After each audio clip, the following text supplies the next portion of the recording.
And then let me just go live on IG. Give me 1 second. All right. All right. What's up, everybody?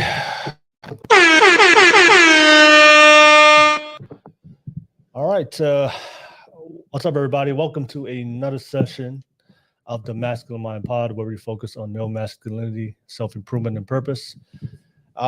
Me and Jerk here tonight.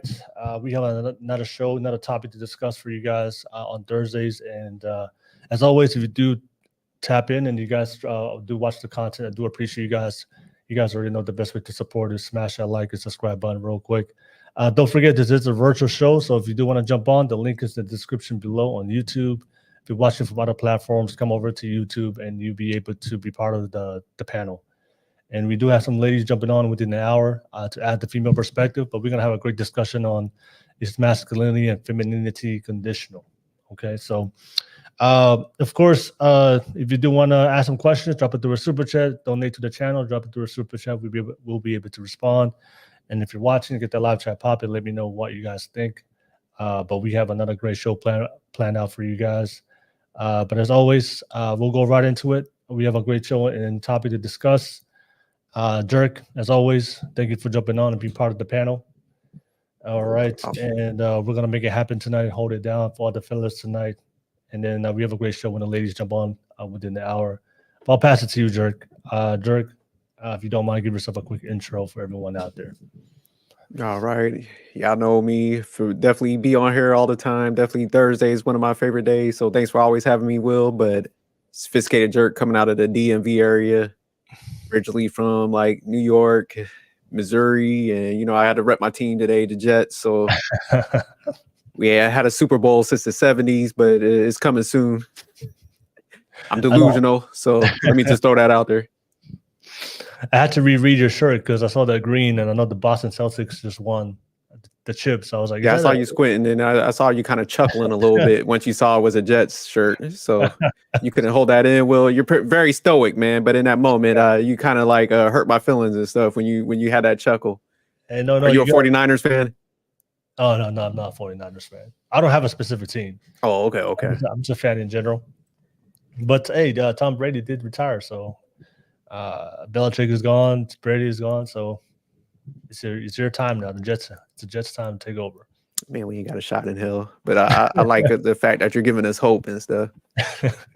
And speaking of politics, we were talking about politics. You know, we got Aaron Rodgers as a quarterback, so I don't know what's going on with that guy. Yeah, crazy pig, man. But yeah, Drake, as always, thank you for being part of the panel. But yeah, we're going to discuss a topic that's I think is a good topic to discuss. It oftentimes comes up in our conversation is masculinity and femininity conditional? So let me just play this clip real quick. It's a clip on the podcast between men and women, and they're discussing this very topic, and we're going to react to it real quick, and then we'll come back to the video. We'll be able to share our thoughts on the topic real quick. All right. That I'm in my feminine until I meet a woman who's capable of making me masculine. I don't even understand. Make you masculine. So you gonna make me feminine? Make you masculine though. This is what men are experiencing from our women. They're constantly telling us, well, I can be feminine if I meet a man that can lead and provide. And should a man have to show you how to be feminine? No man. How can he show me how to be feminine? Or does he have to give you a reason to be feminine? But no, because I'm already walking in that. How does he have to give me a reason? But that's what we've been saying. So that was this. Oh, there we go. Wrong one. There we go. It was like, I'm tired of this guy already, man. I saw him yesterday. But yeah, so that was the clip. It's masculinity and femininity conditional. I've heard this multiple times. I know we've been on panels before, Jerk, and we've heard it for so many women. And we had a discussion about it last night. You know, the girl was talking about she needed a man to make herself feel safe, right? And then Manic, shout out to Manic if you're watching, but he did a great job to kind of push back on that. But yeah, we've heard it on panels before. Women, we know generally a lot of women out there, they're looking for masculine men, but there are women out there saying that they need the man to make her feel feminine. They need the man to make her feel safe, to put her in her masculine. They need an alpha, strong, a leader, provider, protector, to make sure that they feel feminine and to make themselves feel safe. So we've heard this multiple times on a lot of podcasts, not only virtually but also in the studio. Hey, what's up, There he Manic? goes. Yo. All right.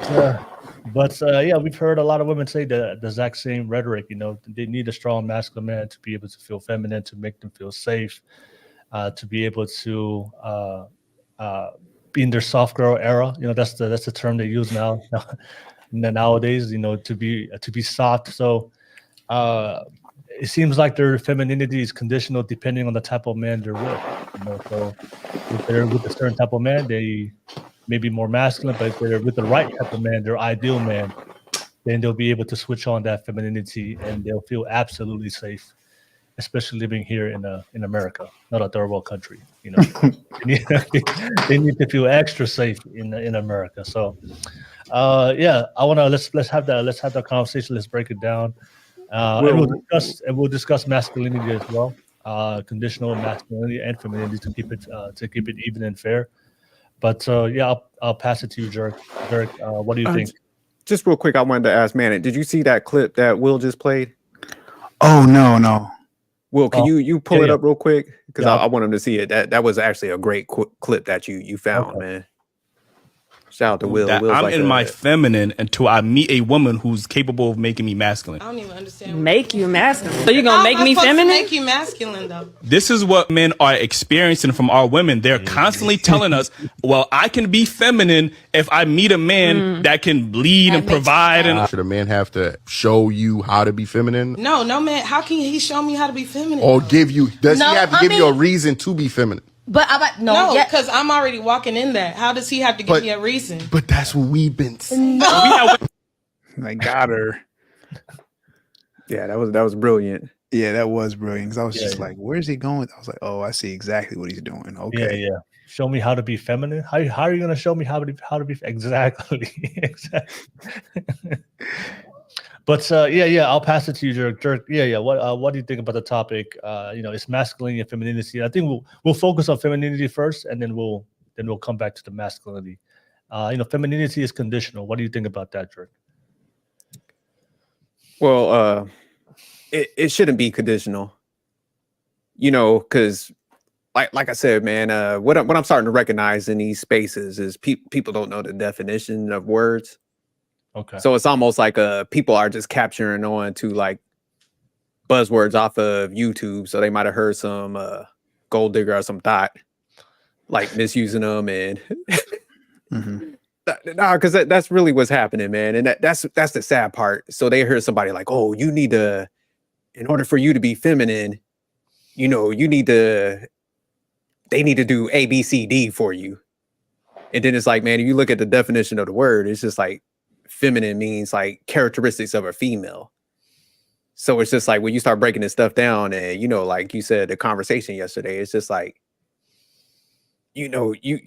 before I meet you, the reason why I'm even talking to you is because you have characteristics of a female, so it should be static at all times. It should be conditional to a certain degree where like I have to, in order to, get you to act like a female, which is like your, like I said, our gender makeup and stuff. I shouldn't have to like damn near give you incentives for you to operate as your natural state. So I think like that's what I'm saying, man, we got to start taking these people to these definitions. And that's why I love the fact that you're holding these conversations because, like you said, and even, like the guys were pointing out in that clip, it's just like, that is what a lot of guys are hearing. And then I think men, they're starting to kind of echo it back. And, that's why a lot of times, me and Manning give a lot of pushback on stuff. It's just like, no, man, you're supposed to be feminine when we meet you. That's why we're drawn to you. And I shouldn't have to treat you like a kid in order to like get you to operate as an adult. So it's funny because like, and you did a brilliant job asking some of the questions, Will, last night, where it's just like, and Manic was like honing in on it, where it's like, okay, if you're single and you're paying like 100% in everything, you're safe in your place, how all of a sudden you're going to be feeling unsafe when a guy comes in and just because he doesn't do what you want. So it's just like, people misuse words, and like I said, so they're latching onto the buzzwords. So like, oh, I feel unsafe.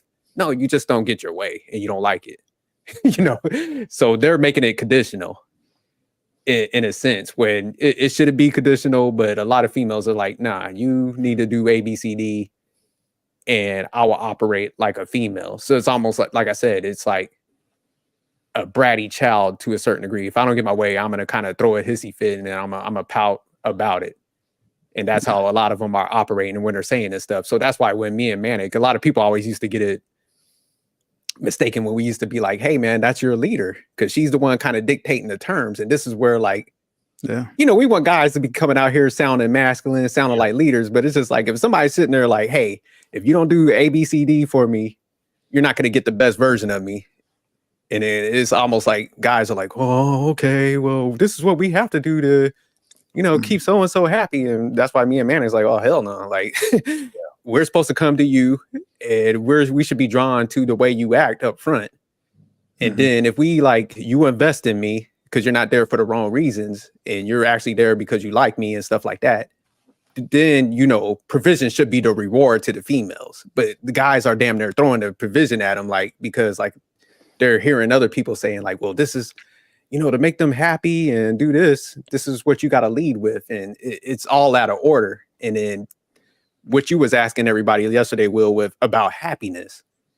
This is why the divorce rate is high, because when you look at it, when you have to come and give somebody incentives, eventually, like, we're all human, and people kind of, there might be that period of time where it's like, I can't entertain you, I can't buy you gifts, I can't, kind of do the incentive structure for you. So that's when that person's like, oh, well, you changed, you're not doing A, B, C, D for me anymore. So you know what? I'm kicking rocks, or I'm unhappy. I'm resentful now. And so this is the cyclical cycle, like everybody's caught up in, because like people are making everything conditional. But it's just like, that's why I try to tell a lot of females, you might think it's good up front, but eventually like that guy might burn out and he's like, I'm not doing it no more. Then that's when the breakup happens. People get back in the dating market. You're older now, so the guys are starting to like climb up in their, masculinity. They're starting to hit their peak. So, guys are wisening up. They're like, man, I'm not doing all that shit, So now like a lot of females, they're confused because they're just like, they're still operating from when they've like left the market when they were younger. So they're still thinking the same thing, but it's just like guys are getting less and less tolerant when they start, hitting that financial peak. They're hitting the gym. Options are expanding. So, this is what's causing all that confusion in the market and stuff. So a lot of the females, they still don't want to settle down and get with a good guy. They still holding on to the like, nah, you're going to do what I want. But a lot of guys are bypassing it. So that's what I'm saying. Everybody's like trapped in limbo to a certain degree because they don't want to budge on it. They're just making it conditional. Sorry, I was rambling on, but this is a great topic, man. We gotta break this down. I will definitely break this down. I'm excited when the ladies jump on. We'll break it down with them as well. So thank you so much, Dirk. I see Jack, Crusty Broke, Gets No Cheeks. Always appreciate you always for super chatting and donating to the channel. Shout out to Jack. My man Jack be everywhere. Degeneracy 2024. Let's go. Okay. All right, Jack. Yeah, and Jack, you're always welcome to jump on the panel, man. Always want to give you an open invite. Definitely would love to hear what you got to say, Jack. I'll pass it to you, Manic. Manic, what's your thoughts? We want to focus on femininity. A lot of women are out there saying that their femininity is conditional based on the men they're with. What do you think about that, Manic? I agree with them saying that because that's just exactly what they're doing. Now I don't agree with it to all of the jerks points, but with them saying it, they're letting you know that kind of one of the points that I've been consistent on saying, and we've all kind of came to the consensus that women give men different deals. So this is just an example of that. A woman that really likes you is going to act differently, versus a woman who sees you as a resource. she's going to treat that person differently. If there's like that level of desire, and some guys, would rather be in the that role of a resource extractor because that might be all that they have to offer. So we can't like neglect that either. If a guy is just, he's not in the gym, he doesn't, well read, maybe a little socially awkward, but he's reached a level of professionalism to where he has a lot of resources and like maybe even a title, then yeah, he's going to lead on his wallet. Like, and he's going to be perfectly fine getting that type of deal. He's going to prefer that type of deal and he's going to promote that type of deal because that's where he excels in. That's the only area that he excels in. So versus, a complete man, aka a masculine man, you're going to have so many different attributes and aspects to where your level of provision is not solely from a financial standpoint.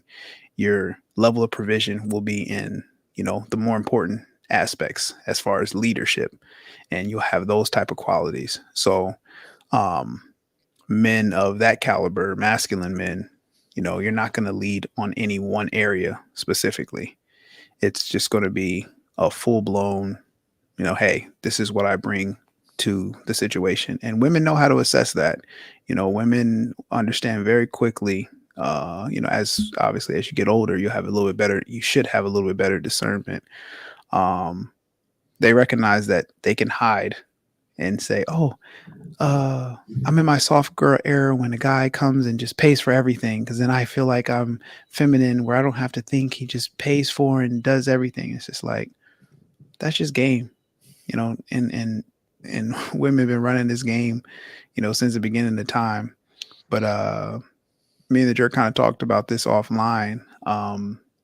If you are following, and I use that word strongly, following the path of tradition, that is what we know of today with the divorce rate being so high, then you're simply a follower.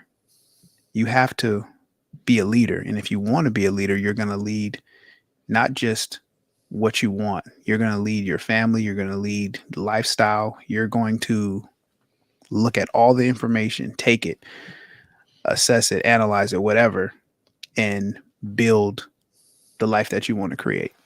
So that's what leadership is. There's a lot of people out here just promoting something. Oh, well, they did it like this in the past, so this is how it's done. It's just like, so you're telling me you're a follower. You're a follower of something that was in the past, and it didn't lead to good results.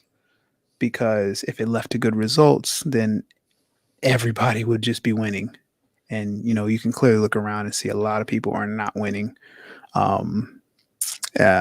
Legacy, generational wealth, all that stuff. Like, if nothing was passed down to you, then maybe you shouldn't take what your grandfather did or your great great grandfather did. Maybe you should try to be the one to be the maverick. My and grandfather trailblazer. was a simp. Sorry. Yeah, maybe you should be the one to be the trailblazer and actually become the first leader of your generation to lead them into a different level of prosperity. But yeah, that's when it comes to femininity and masculinity, it's not conditional. It is what it is. But when women say that, they're letting you know that, one, they don't understand what femininity is, and two, they kind of give you their game plan on like, I want a sucker. I want a guy that's going to just give me my way. And if you don't give me my way, I'm going to wait for the next sucker to stand in line because I got time. But the thing about that is, as time progresses, their options become slimmer and slimmer and slimmer to the point where a lot of them just refuse to look at themselves in the mirror. And so you'll see these same women, hit higher and higher ages. And then eventually when they do settle with somebody, you're going to be like, oh, damn, there's nothing like masculine about that brother. Other than the fact that he breathes like a man and looks like one. And maybe his bank account is cool, but you see these dudes from a mile away, these suckers, and there's always going to be a sucker to come save them. But it's funny when you see who they actually end up with. Okay. Yeah, that's fact. Can I just piggyback off that a little bit? Yep.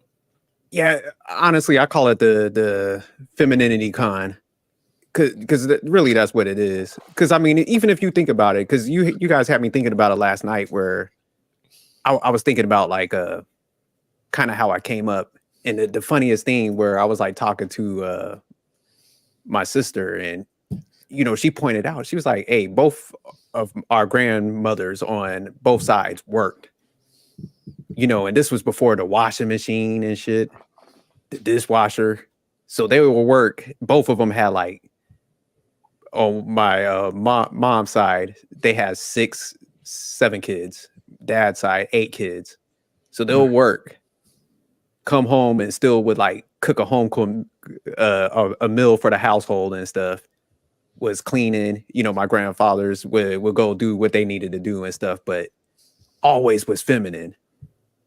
So even with all that stuff on their plate, they was operating like that. And it just clicked, and they was so, like in their, I say, was born in the 1940s, and so they were able to maintain femininity while like performing and had all these multiple kids. So, like I said, no dishwasher, no washing machine. So I remember my grandmother, man, we had all these clotheslines when we went to her house. Just think about it, like, man, you had to literally wash the clothes in like a bucket or something, like however they did it. Yeah. Then hang them up. Then like come like a couple days later and fold them. So it was like a 3 to 4 day process versus like today when it's like, yeah, they had 4 hours at the tops, unless you leave your stuff and you just wait.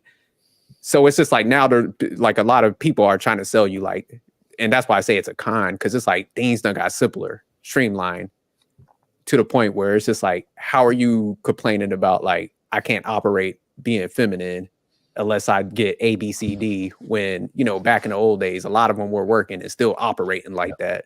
Yeah. And stuff like that. So that's why I say it's a con. And this ain't against, like, I understand why people want like their significant other at the house. That's why I said Paulo and Dame's a good example of like, hey, we made this decision, based on our household.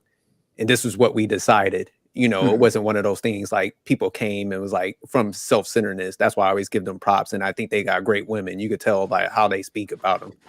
And even I always say Milagros, like when she speak in Lovely World, they're coming at it from like, hey, I was willing to sacrifice to make sure I stayed in with the kids and stuff. And that's the missing component from like those women that operate like that. That's actually all for the family versus the ones that's coming like, you know what, you got to give this to me. I want this. Because one of the things we need to start asking them is like, what are you willing to sacrifice to get that type of provision? Because I think that's when everything's going to start breaking down, because it's going to put them in this.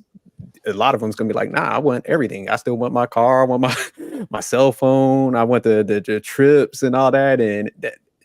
And that's where we try to give a lot of pushback. It's not against the concept of like a stay at home versus somebody working.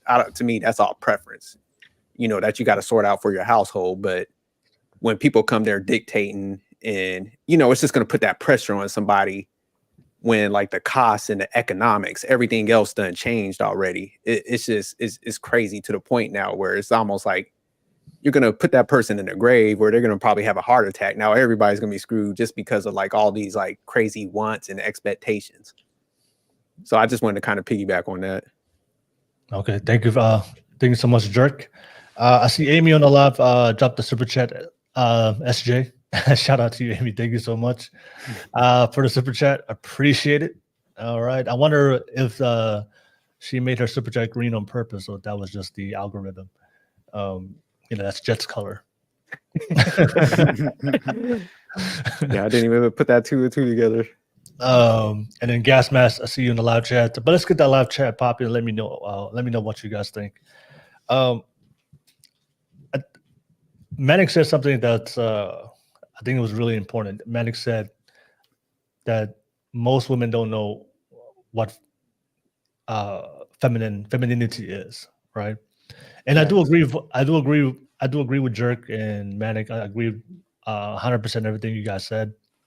But I do want to defend the defend the women a little bit. Let me just defend them a little bit, because I know sometimes when men watch that type of content, especially the clips, right? You know, oftentimes we see it's very radical when it comes to the men's space online, especially when it comes to that clip that we just played. A lot of men would say that's the reason why they're going to give up on dating. Will, real quick, I just want to let you know you're going to be totally wrong, but I appreciate you defending them. Just I'm not shout out for justifying the you. behavior. So I just want to make a difference. I'm not justifying the behavior. I do agree with you guys. Like, if you want a masculine man, then you have to come in being feminine. There's no such thing as conditional femininity. I think it's women just using that to manipulate to get the type of men they want. To like Manic said, like, you know, resource extractors, or whatever reason they want to be with that man. I like that word. I like that term. I'm gonna coin that term. Absolutely. Resource extractor. Resource extractors out here. Yeah, facts. Sounds like a good movie I would watch, like an action film. Yeah, sound like one of those alien invaders when they come to Earth and shit. The resource extractor. Resource extractors 2. Starring Thor. Starring women. Starring single women. I would watch that. I would have to watch that movie. Gold Digger edition. No, so I agree with you, and I'm not justifying that behavior, but I know a lot of men, right? Because ultimately, that's what we're pushing for. At the end of the day, when it comes to the masculine mind, we're trying to tell men, hey, be accountable, be resilient, be disciplined, and make the best decision for yourself to get the outcome you want, especially if you're looking for a long-term partner. So I know for a lot of guys, they watch that clip and say, you know, that's the reason why I would give up on dating, and they'll use that to blanket all women. Yeah. And for me, you know, just to go off what Manning said, right? A lot of women today, especially in modern society, they don't know what being feminine is. And I think the women that we see today, and the men as well, is just a byproduct of where we're at right now in society. You know, women today are not raised to be feminine. You know, they're not raised in that biological role of knowing how to be feminine, to support, be submissive to their men and to their husband, right? We live in a very anti-family culture. Everything feminism is, you know, a lot of women are being raised in a very in that feminist mentality and perspective. So a lot of women are working, and they're pushed into that masculine role where they have to go out there, and they're encouraged and empowered, you know, to go out there and not do anything not do anything feminine. They're empowered to do the things that traditionally that's what men did. So that's the society we live in today. So I just believe there's a lot of women being pushed to that direction. And also I do believe that, I think we mentioned this on a previous podcast, a lot of women have never met masculine men before in their entire life. They never saw that from their own dad, because they grew up in a single mom household. So they never saw any positive masculine male figure that exemplified what true masculine is that we talked about on this panel, on the masculine mind. So they've never seen that example before. They're raised in a society that pushes them towards being more masculine, but not being in their traditional feminine role. So oftentimes a lot of women are going to be like that, and they're going to have that mentality that they're going to be independent and be masculine and do all these masculine things. But I think there's a biological thing within them. Like they're still women at the end of the day. And when it comes to the dynamic of a relationship, they're looking for masculinity. That's what makes them sexually attractive to the man. Is the masculine features and traits of a man, right?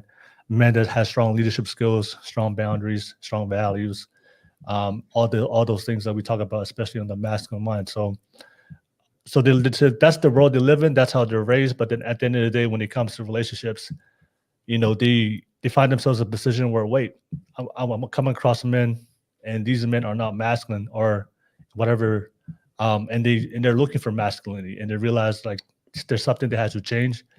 And I think for guys, for me is, if you find yourself with a woman that maybe had that mentality where her femininity is conditional, I think Balafesta shared something before on a previous pod. You know, there's only two things that he looks for in a woman: is just be attractive and be coachable. So if you find a woman that maybe had that mentality where her femininity is conditional, but of course, as a man, you stand by your values and morals, like, hey, look, like you have to come in this relationship feminine. I'm not gonna have to tell you or teach you to have to incentivize you to be feminine. That's my boundary right there. If she's coachable, I think for a lot of women, they're raised into society. I think they realize that the society has lied to them. Society, they're not getting the results they want. So they finally come across a good, strong, masculine man who has boundaries. And there's a man that if you hold yourself to that standard in your boundary, hey, look, this is the way it is for this to work. And then if she's coachable, if she's willing to make those changes, I think you can make that work. But if she's still playing that game where, you know what, my femininity is going to be conditional depending on who you are. I'm not going to give it to you just because we're in a relationship. You have to earn it. You have to put in more work just to earn my femininity.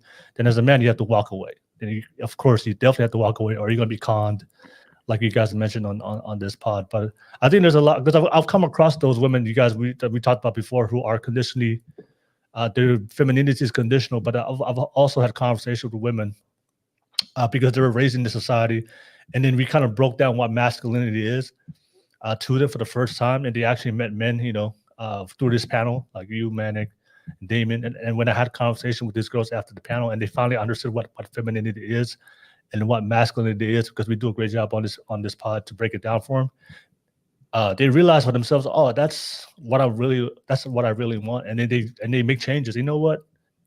Now I understand what you guys talking about, and they're still coachable. You know, I'm willing to make those changes and be accountable for my decisions, and I'm willing to make them changes to get the outcome you want. And I think there's some women out there like that, but I just don't want to. I know for a lot of guys is, they come across when they see a woman that has the mentality where her conditional, they'll say the very things that we talked about on this pod before, like the buzzwords that we just heard about last night. Please make me safe. I need a man to put me in my. I need a man to put me in my feminine. I need a man to those things that women often say. I think a lot of women have that mentality because it's a buzzword that's viral. So a lot of women have those absorb that type of content, but doesn't necessarily mean that their femininity is conditional. I think it's just a byproduct of the society that we live in. But as a man, it's your job to make sure that, hey, this is what I'm looking for in a relationship. Your femininity is not conditional. It's what I expect from you, because we have to come into the relationship. I'm masculine, you're feminine, and then we move on from there.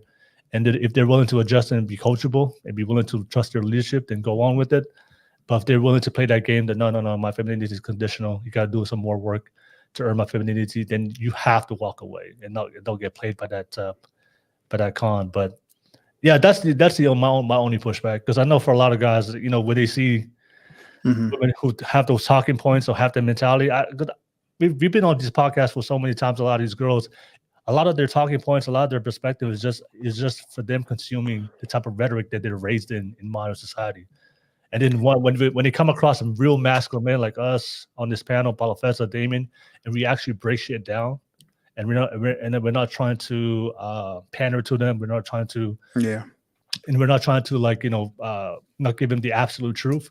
And then we do it in a very respectful, controlled, precise way, the way we communicate as guys, as men on this panel. You can really see a lot of these. Some are not saying all, but there's some girls on this panel that had that type of mentality. And through the multiple conversations, because some of them do come back on the show, and after talking to us, you can see that they're very coachable. They're not combative, they're not argumentative. There are some women like that, but they're like, you know what, Manic, talking to Manic, talking to Jerk, Damien, Paulo Fessa, now I have a better understanding of what masculinity is, healthy masculinity, what femininity is, and they understand, you know what, you are right. I've been raised to think my femininity has to be conditional. But now I do understand that I finally met some guys who actually who stand by their strong values and morals. I never thought that those men exist, but I found them on this panel.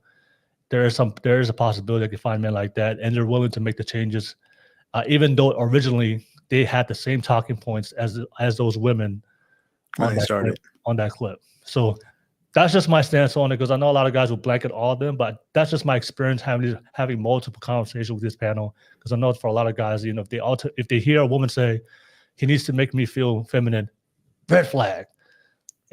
avoid that woman at all costs, and they would just put that whole blanket statement. But I think just my experience having these conversations, you see that some women they're coachable, because at the end of the day, they are looking for good, strong men, and at this society, there's a shortage of strong, healthy, masculine men who know how to lead. I'll pass it back to you guys. I want to hear your feedback. Let me just go real quick. I'll make it quick. I definitely agree that, women should never be blanketed into, one category of they're all like this, because, time and time again, there are women who are finding successful relationships and getting taken off the market and, are developing healthy relationships with longevity. And the only pushback I'd give you, Will, is that they don't know and that they haven't seen it. There's this naivete that they exhibit. I really think it's mostly a lack of accountability, because just the percentage of, even if they didn't grow up in a 2-parent household, most people at least know of a 2-parent household, so they can see that dynamic. So they're not completely oblivious to the dynamic. If I can only speculate, but if a 2-parent household is what I desired and I grew up in a 1-parent household, if I had friends in a 2-parent household, then that would intrigue me, and I'd be very closely watching the dynamics of the 2 parents. So I know it's it's really a low level, a low hanging fruit of an excuse to be like, well, this is how I was raised. And it's you never tried to seek knowledge outside of what you were taught. So you just went through school, just somebody telling you this is the answer, and you never challenged it. You never had no thought process of yourself to seek, a difference of an opinion or perspective. It's if you've never seeked a difference of an opinion or perspective throughout your entire life, then why do you even have a opinion or perspective? You should just be living solely based off of. And so I'm not saying all women fall into that category by any means, but there are certain ones that will hide under that blanket of, oh, I didn't know. And in fact that they did know. They just wanted to do things on their terms. And instead of looking in the mirror, they reverted to the talking points, just like men. There's men equally on the same side of, oh, if a woman says this, to your point, it's a red flag, you should just run away. And it's just sir, who are you? Who are you that's making all these decisions for how all men should operate? Are you the most masculine of men? And, is your life perfect to where you knew everything from the time you were born? Because if it is, I'd love to meet you and interview you and have questions. I have so many questions about life. I need you to answer for me. Come over to take over the show. Yeah. No, just a quick response to Matt, if you don't mind, Jerry. But I know I do agree with you. There are some women out there who use that as an excuse to avoid accountability. There are a lot of women who are very delusional. They just want to avoid accountability at all costs. So I do agree with you. But I believe the reason why a lot of women, even though they come from a single parent household and they understand, I don't want my outcome to end up how I grew up, I do desire a 2-parent household. And you see examples as you see great examples of a 2-parent household that should be striving towards it. But also, I also have to understand that society empowers women that they don't need to seek that 2-parent household. With that whole rhetoric, you don't need a man. You don't need to get married, right? Prioritize living yourself, be happy. You don't have to worry about all that. It's okay to be a single mom. We live in a society that empowers, for some reason, the single mom is the strongest person on this planet. But that's the type of rhetoric a lot of girls. So even though that's something they desire, but I believe that the very feminist society that we live in today encourages women to avoid accountability, and they're empowered to be that way. But if you just take it not even too far below that surface layer of that rhetoric, if women just sat back and listened to who they're getting that information from, it's probably a single miserable person. And if you just use the basic analogy of misery loves company, we all can understand that. If somebody isn't having good results, they're going to promote, they're not going to say, hey, you know what? I spent my life in my 20s making bad decisions, and here I am in my 50s and 40s, struggling to maintain a solid relationship with an even average guy, because that's just the reality. So a lot of women won't say that. They'll just say, you know what? I'm very happy with my situation in my life. I've come to terms with accepting it, and I'd like a guy, but meanwhile 10 years they taking some Xanax. Yeah. 5 years before that, they're oh, I'm good by myself. I don't need a man. I this and that. But it's just like, if women would just take a step back and just look at who's promoting this and who's pushing this narrative and who's saying this, I don't need a man. Like, if you don't need a man, are you in a relationship? If the answer is no, then it's just like, you're just essentially just justifying, what you've normalized, because that's just your reality. But I think people need to kind of get out of their comfort zone and, maybe expand their network. If your network is all single, single people, which, single people generally flock together, married people generally flock together. Go outside your comfort zone and be around more married people, and you'll see a different type of relationship dynamic. And you'll see that, the relationships are very unique and individual. Like, one couple could joke and say some pretty wild things, and they'll be completely fine with it and laugh about it, versus another couple will be super uptight. And it's just like, you got to choose, like, which type of relationship would you rather be in? Would you like to be in a cold, uptight relationship or more loose? But the thing is, we have to also be realistic. And to be realistic is, it's a numbers game. So the longer you wait, the less chances of you getting, what you think you want. Because good people are being taken off the market just like that.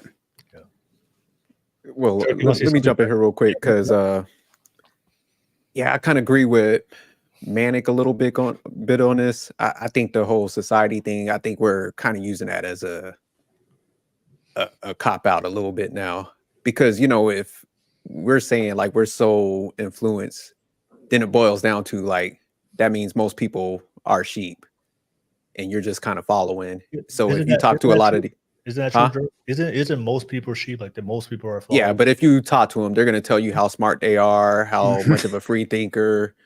They're gonna show you like 80 degrees. So that's what I'm saying. Like, you can't have it both. And so it's like, to an underlying degree, the reality is like, most people are just greedy and self-centered, and they're going to put their own wants and needs over anybody else. Because I mean, it just boils down. Just think about it. Why would you want to get with somebody just to kind of take advantage of them? So it shows like you don't even have a level of like care, or you're just borderline like almost not operating as a good person in that moment. Because I forgot who I was talking to, but I was just like, even if I was a female, I just could not sit there, and if I was with somebody, I couldn't just take advantage of somebody. I'm just not built like that. So it's just like, man, if you just like process it just like that, we don't need a lot of instructions and stuff like that. And just going back to like some of the work stuff, even in, you look at history, the men wasn't sitting around like knitting blankets, the garments and stuff. Women were always working since the beginning of time. Yeah. Selling things in the markets and stuff. And that's where I try to tell people, like I said, I don't care what dynamic you choose for your house. I think people get it confused. I'm not one to dictate it, but I'm just like, whatever you decide, nobody should be like, oh, if I don't get my way, I'm not going to operate as a feminine woman or something. And it's just like, no, going back to history, everybody worked, everybody still maintained their femininity. Everybody looked at it like what we need to do to move the house forward. So what a lot of people are doing, they're trying to run that like Manic was saying, they're trying to be naive to the point where it's just like, well, I didn't really see these different prototypes of how people were maneuvering, and I'm kind of lost now. But it's just like, we got a lot of social media. You could seek out information, but it's just like most people don't want to like get that type of information, and they come across it enough where they could pick up bad habits. But people typically like, they align themselves, with people that's not moving in the right direction. Like Manic said, misery loves company and stuff. So that's why I think a lot of time it is oversold. I do think like society does push certain messages, but people are smart enough not to fall in line with that if they didn't want to. And just like tackling it back to like a lot of working women. So I think a lot of times we sit online. I think a feminine woman is going to be feminine under any circumstance, because my wife is funny. I remember one time Manic came to my house. He's like, man, is your wife always cooking and stuff? Because, she was like, hey, man, come get a plate and stuff. And I was like, man, I told my wife to stop because, she works and she was still trying to cook all the time. And I'm like, man, I don't want you cooking all the time. That's, let's go out to eat. Let's wind that down. But I remember it was funny because he was just like tearing up our food and stuff. And so I told her, I was like, hey, stop cooking when this motherfucker comes over. But I remember he said that. He's like, man, is she always cooking? And man, there's a lot of like me and man, our workforce is like completely divided. And me and you was talking about it in the background one time, Will, where I was like, even like a lot of the 50-50 relationships, that's like the norm where we're at. Yeah. And females are they're still feminine. They're all about their kids and they're doing certain things. So I think people in our minds are like, if you don't operate this way, this ain't, they're slapping the labels on it where it's just like, no, I think feminine woman. And for example, it's just like Paulo's wife, Dame's wife, even though they do the traditional method, I think they're all about their family. So if it's like, if they're going to go out and they say like, something happened with the family, they went out and got a job, they're still going to be feminine. They're going to all be about the house because of who they are. And as guys, I think the issue that you were saying, Will, where dudes don't know where they want to just like kind of separate from it. It's just like, no, you have to have disqualifiers as a man where you get to the core of a female if she's actually like with you for the right reasons. So you have to manage some expectations up front. So it was funny. I think me and Stan was talking about it one time and I was like, look, I lost a lot of females when I was coming up because when I was talking to them, like, of course, all of us are going to go out and talk to multiple people. But I was just like, look, if you mess with me, you're going to have to come here and you're going to have to, pretty much, I'm looking for somebody that's going to put the house first. You might have to pay some bills. Hey, some of them females were running for the hills. They're like, damn that, but I was cool with losing them because I was just like, hey, I knew the person that's going to be with me is going to be there for the right reasons and stuff. And that's just a disqualifier for me. But, a lot of guys, what I see that they get nervous from is they want every female to like them. Oh, yeah. So when they're casting a net, they're like, oh man, damn, she don't like me. I said this and she wasn't with it. So let me conform to what she wants. And that's what typically happens instead of them standing their ground. Like, nah, this is my boundary. This is what I'm looking for. Here's the expectation. Take it or leave it. Yeah. And so when the female bucks back, then that's when they kind of cave. And then that's when they kind of go into that territory. Like, let me do whatever you want. And they're kind of operating as a chameleon and stuff where like me and Manny will be like, nah, this is how we're operating. You mess with who will fall under that type of structure and stuff. So yeah, like that's why a lot of guys are confused. They're like, well, you won't have leadership and they'll buck back at you. They'll be resentful. I'm like, nah, because if you get a person that understands that from up front, you lay down that groundwork and they understand and you have your vision with it. Like, hey, look, if we operate like this, we'll pay down our debts faster. We can invest. Here's what we're going to do. We're going to put money over here. They're going to be on board with that. And they're not going to look at it like, oh my God, I'm not feminine because, I have to go out here and do this. They're looking at it like, nah, he laid out a good plan. I understand my role in that. I'm good to go. So that's the issue typically people have with these type of situations. Did you want to say something about it? Yeah. I was just going to say, to the jerk's point. Yeah. It's like, damn, I think I lost it. And he was cooking on that last part when I think he was gonna go on something like I was amazing or something, but you don't want to say that. It was on the part that's where I told my wife not to cook when you're at the house anymore because you keep eating definitely. Thirds and fourths and shit. Yeah, not that part, huh? No, not that part. It was like right after that. With I guess I have to come back to it. Yeah, let me. I want to ask something what Dirk said. No, I agree with you. Well, I agree with what you said, Dirk, and just want to make it clear. I'm not trying to justify or excuse the behavior of a lot of women out there just being resource extractors, like Manic said, and just monetizing their femininity to be conditional, so that way they can get the men they want, right?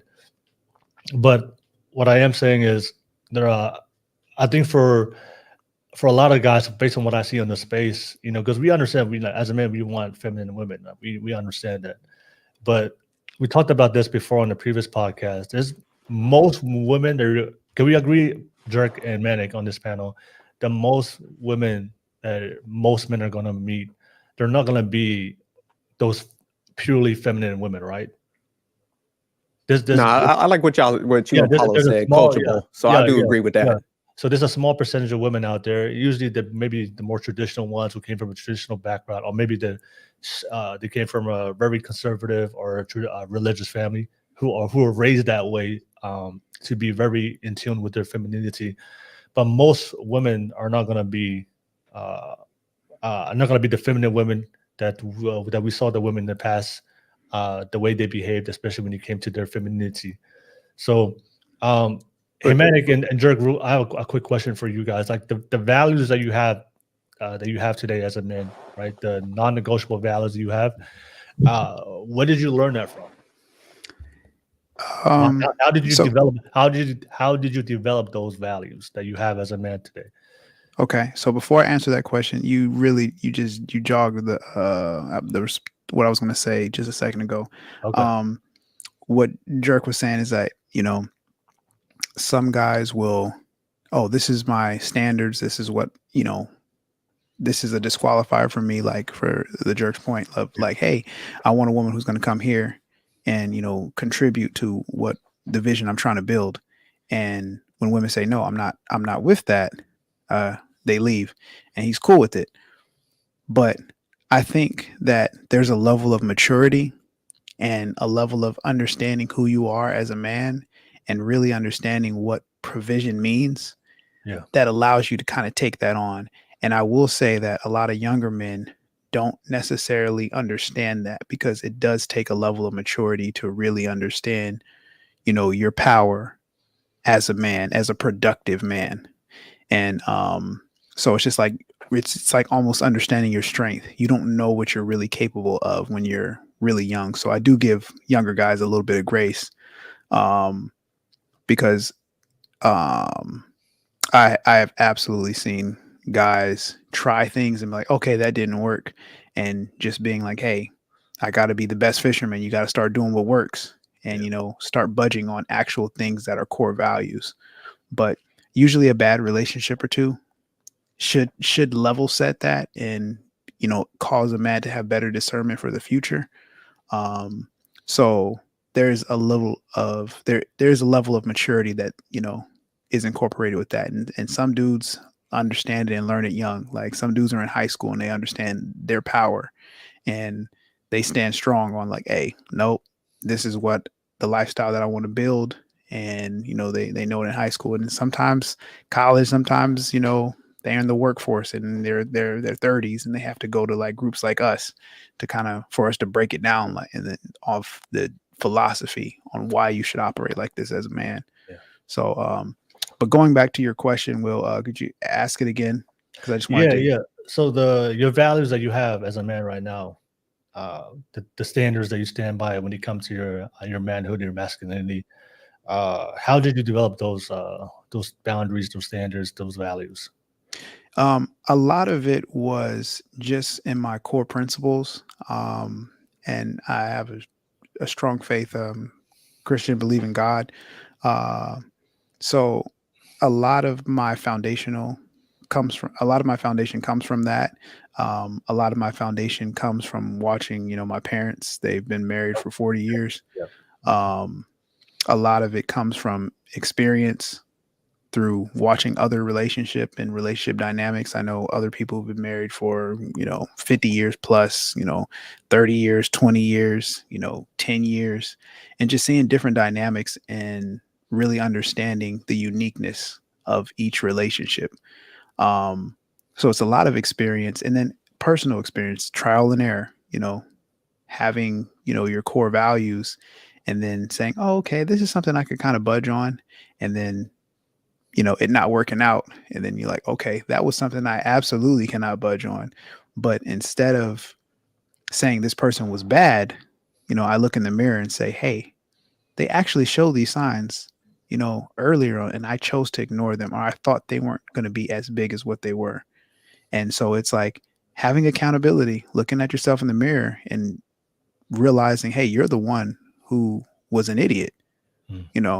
You were the one who overlooked a clear red flag, and having good people in your circle too, because sometimes you may not see something, or you may see something, but it doesn't hit quite right. And then you can talk to somebody who's not a yes man, who can give you some constructive criticism. So your circle also helps you, develop the person that you're trying to be. So you don't want to be around people who are not moving in the direction that you kind of want to be in. And that's why, this masculine mindset is so important for me personally, because I do see you, Paolo, Dame, Jerk, as men in the circle where we can collaborate our ideas and like bounce off each other with ideas and even challenge each other's theories and perspectives in a respectful manner. Because, at the end of the day, everybody's going to do their own thing and they're going to have their own perspective. But if I can sharpen my perspective, the whole iron sharpens iron, then I'm just going to be best equipped with the sharpest tool. Okay.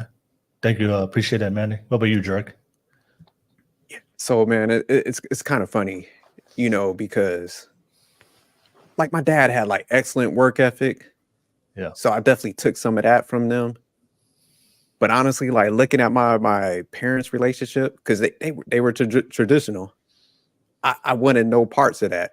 They end up getting a divorce and stuff. So I kind of saw some of the destruction play out where I was just like, you know what, I'm going to operate a little different from that.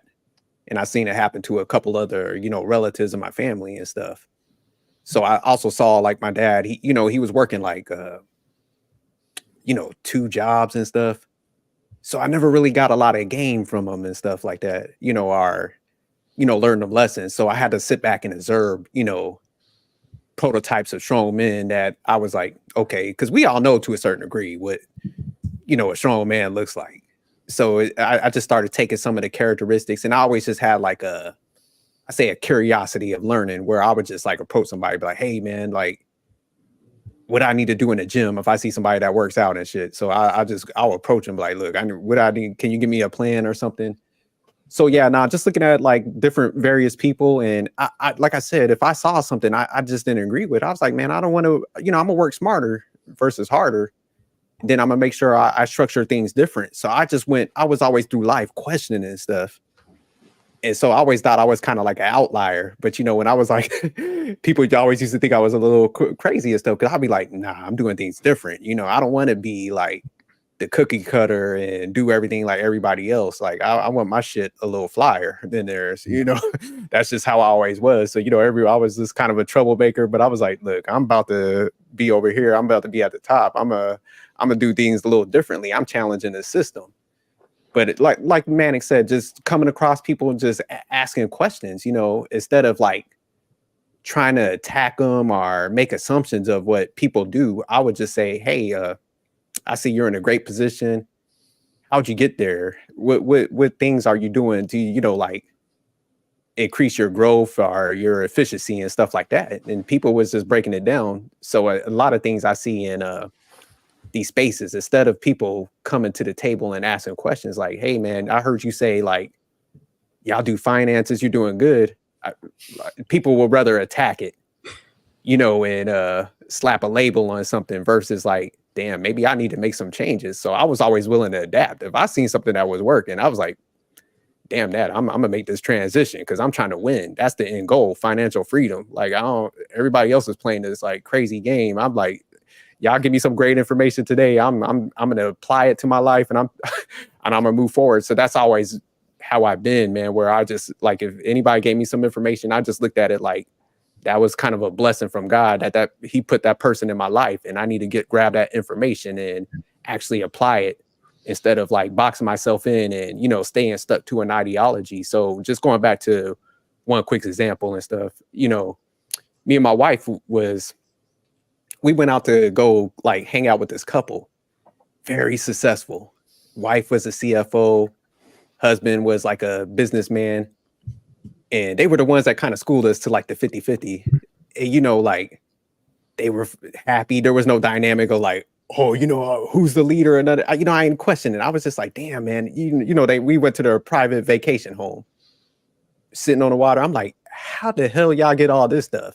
And they started breaking down the finances and, how they were both like building each other up and how they were investing all this money. So they were like, man, we're retiring in a short period of time. This is how much we got stacked up. You know, they started giving us all this information. Man, that day we was like, damn that, we changing.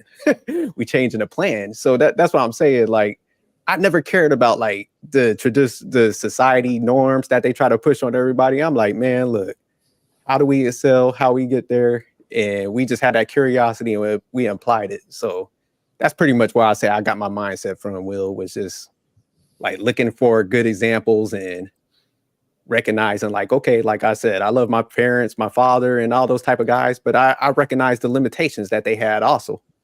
And I was like, look, I don't have to like do everything they did. I could do it better, and I could move with better morals, because, you know, some of them was out there creeping and stuff. So I was like, I don't have to be exactly like them, you know. Yeah. And I think everybody kind of sometimes feels like they just got to move what everybody else does instead of like being an individual. There's nothing wrong with that. All right. Yeah. Thank you for sharing that, Jerk. See, Aphrodite, how you guys feeling tonight? Pretty good. How are you? Great. I'm good. Good to see you back, Aphrodite. See, Pretty good to have you back. Good to have you back. No, appreciate you guys. Thank you for jumping on. And just real quick, my response to Meg, the reason why I asked you that question, because, you know, where do you adopt your values, especially when it comes to your standards as when it comes to your masculinity? I think it's either come down to two things. It's either you were raised that way from the strong foundation of what you saw from your parents, or life experience. You know, you become an adult, you go out there to the real world, and through trial and error, like Manic said, you figure out what works and doesn't work for you, and then you develop those traits and those boundaries and those standards that's going to be optimized for the life that you want for yourself. So we're talking about femininity. Femininity is conditional. I think a lot of women don't see that strong femininity the way they were raised, and also when they go out there to society, a lot of the people who have the most influence to them, especially when they're role models. And Manic, you know, you did bring it up also as well. You know, a lot of the people who talk about femininity online and on social media, they're not in relationships, they're single, they're divorced. So a lot of the values, and their relationship coaches, isn't that ironic? Yeah, they're relationship coaches as well, right? And they have TV shows and everything. But so a lot of women, if they don't get that from their childhood, they have to go through life and go through that experience, trial and error.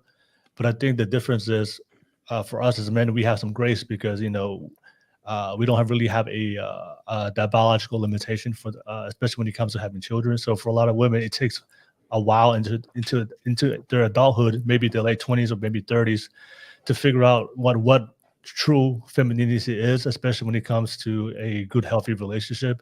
But I think by the time they get to that age, the message they see online from a lot of men, they're undateable. You know, they will never change, right? Red flag.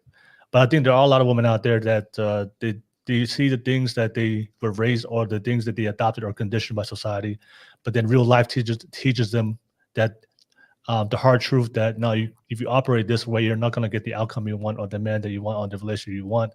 And they start making those changes in their late 20s or maybe early 30s. But the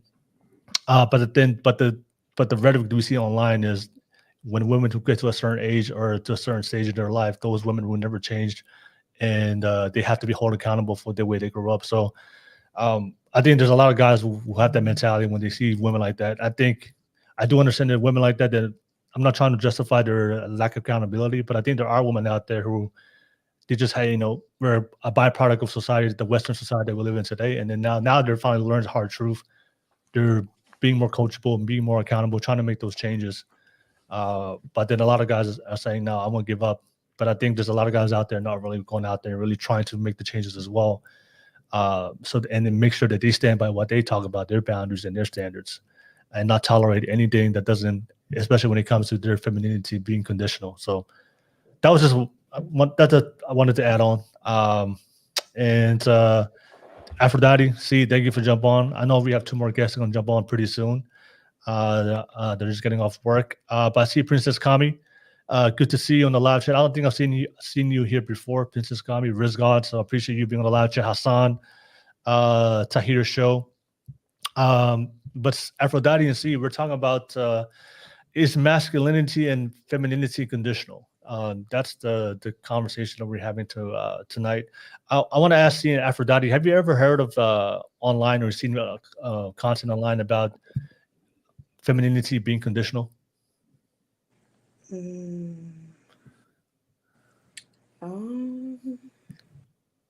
Sorry. No. I feel like it's the mask and femme conversation. It comes up so often. Like it's just Okay.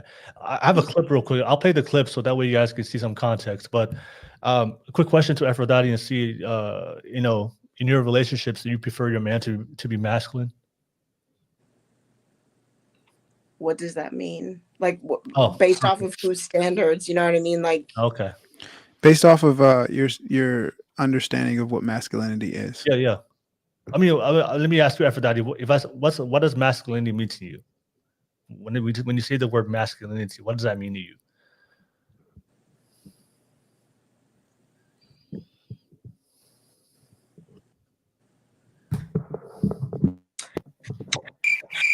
good question.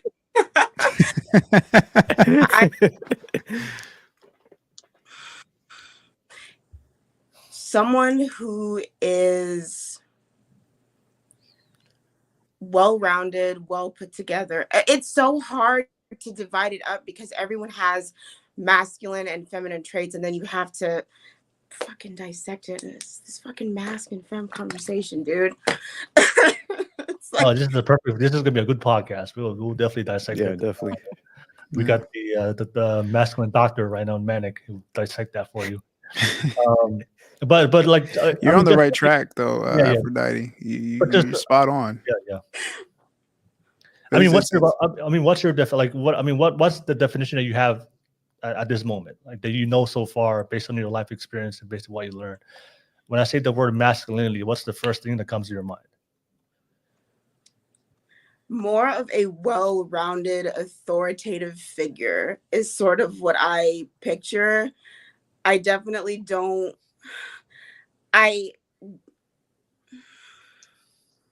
It's hard to be like, oh, someone in these high position of like leadership roles, because I don't want to be like someone who just leads like that it can be so. So let's just take your definition. So you said well-rounded, authoritative male figure. Yes. I said that correctly, right? Yeah. Is that the type of man that you would want to date long-term, have children with, start a family with? Yes. Okay. And then C, same thing. You know, I know in your preferred relationships, like, do you prefer your man to be masculine? Yes, but I don't feel like I adapt to all the definitions that are floating around because I believe masculinity is a man that is either operating in his purpose or he is looking for what his purpose is in the world. Okay. What does he feel he's called to do? And I think that is what, as in femininity, that we're called to submit to, to submit to that higher calling, whatever he feels that it is, even if he doesn't know what it is, if he's pursuing it. Okay, I agree there. So thank you so much for sharing that. So you both said, that's not if you go in a preferred relationship, you prefer your man to be in that masculine role based on the definition you guys just described. Can we also agree, Aphrodite, and see that, in your experience, masculine men are also looking for feminine women? Can we agree with that? A genuinely masculine. Yeah, in general, yeah. Like men who are masculine in your definition, like by the way you described. Generally, I'm not saying all men. I'm just saying there's exceptions, but generally, men who are masculine, based on the way you described, they're generally looking for feminine women. Yeah, I would think so. Okay. So you said I would think so, and then Aphrodite? If they've done the work, yeah. Oh, if they've done the work. Okay. All right. So, yeah, I mean, yeah, so the conversation we're having is masculinity and femininity conditional? Because I think we have a general understanding. I know Manic and Jerry will break down our definition of masculinity as well, but generally we have an understanding. They know feminine women are looking for masculine men, and masculine men are looking for feminine women in a relationship. That's normal. That's a lot of it comes to our biological from our biology of the way we are as men and women. But the conversation we're having tonight is masculinity and femininity conditional. So let me just play this clip real quick, because there's a lot of conversation online where a lot of women are saying that they're only going to be feminine under certain conditions, depending on the type of man they meet. And there are some men out there saying they're only going to be masculine on certain conditions, on type of women they meet. Traditionally back in the day, men were just masculine. My dad was just masculine. My mom was just feminine.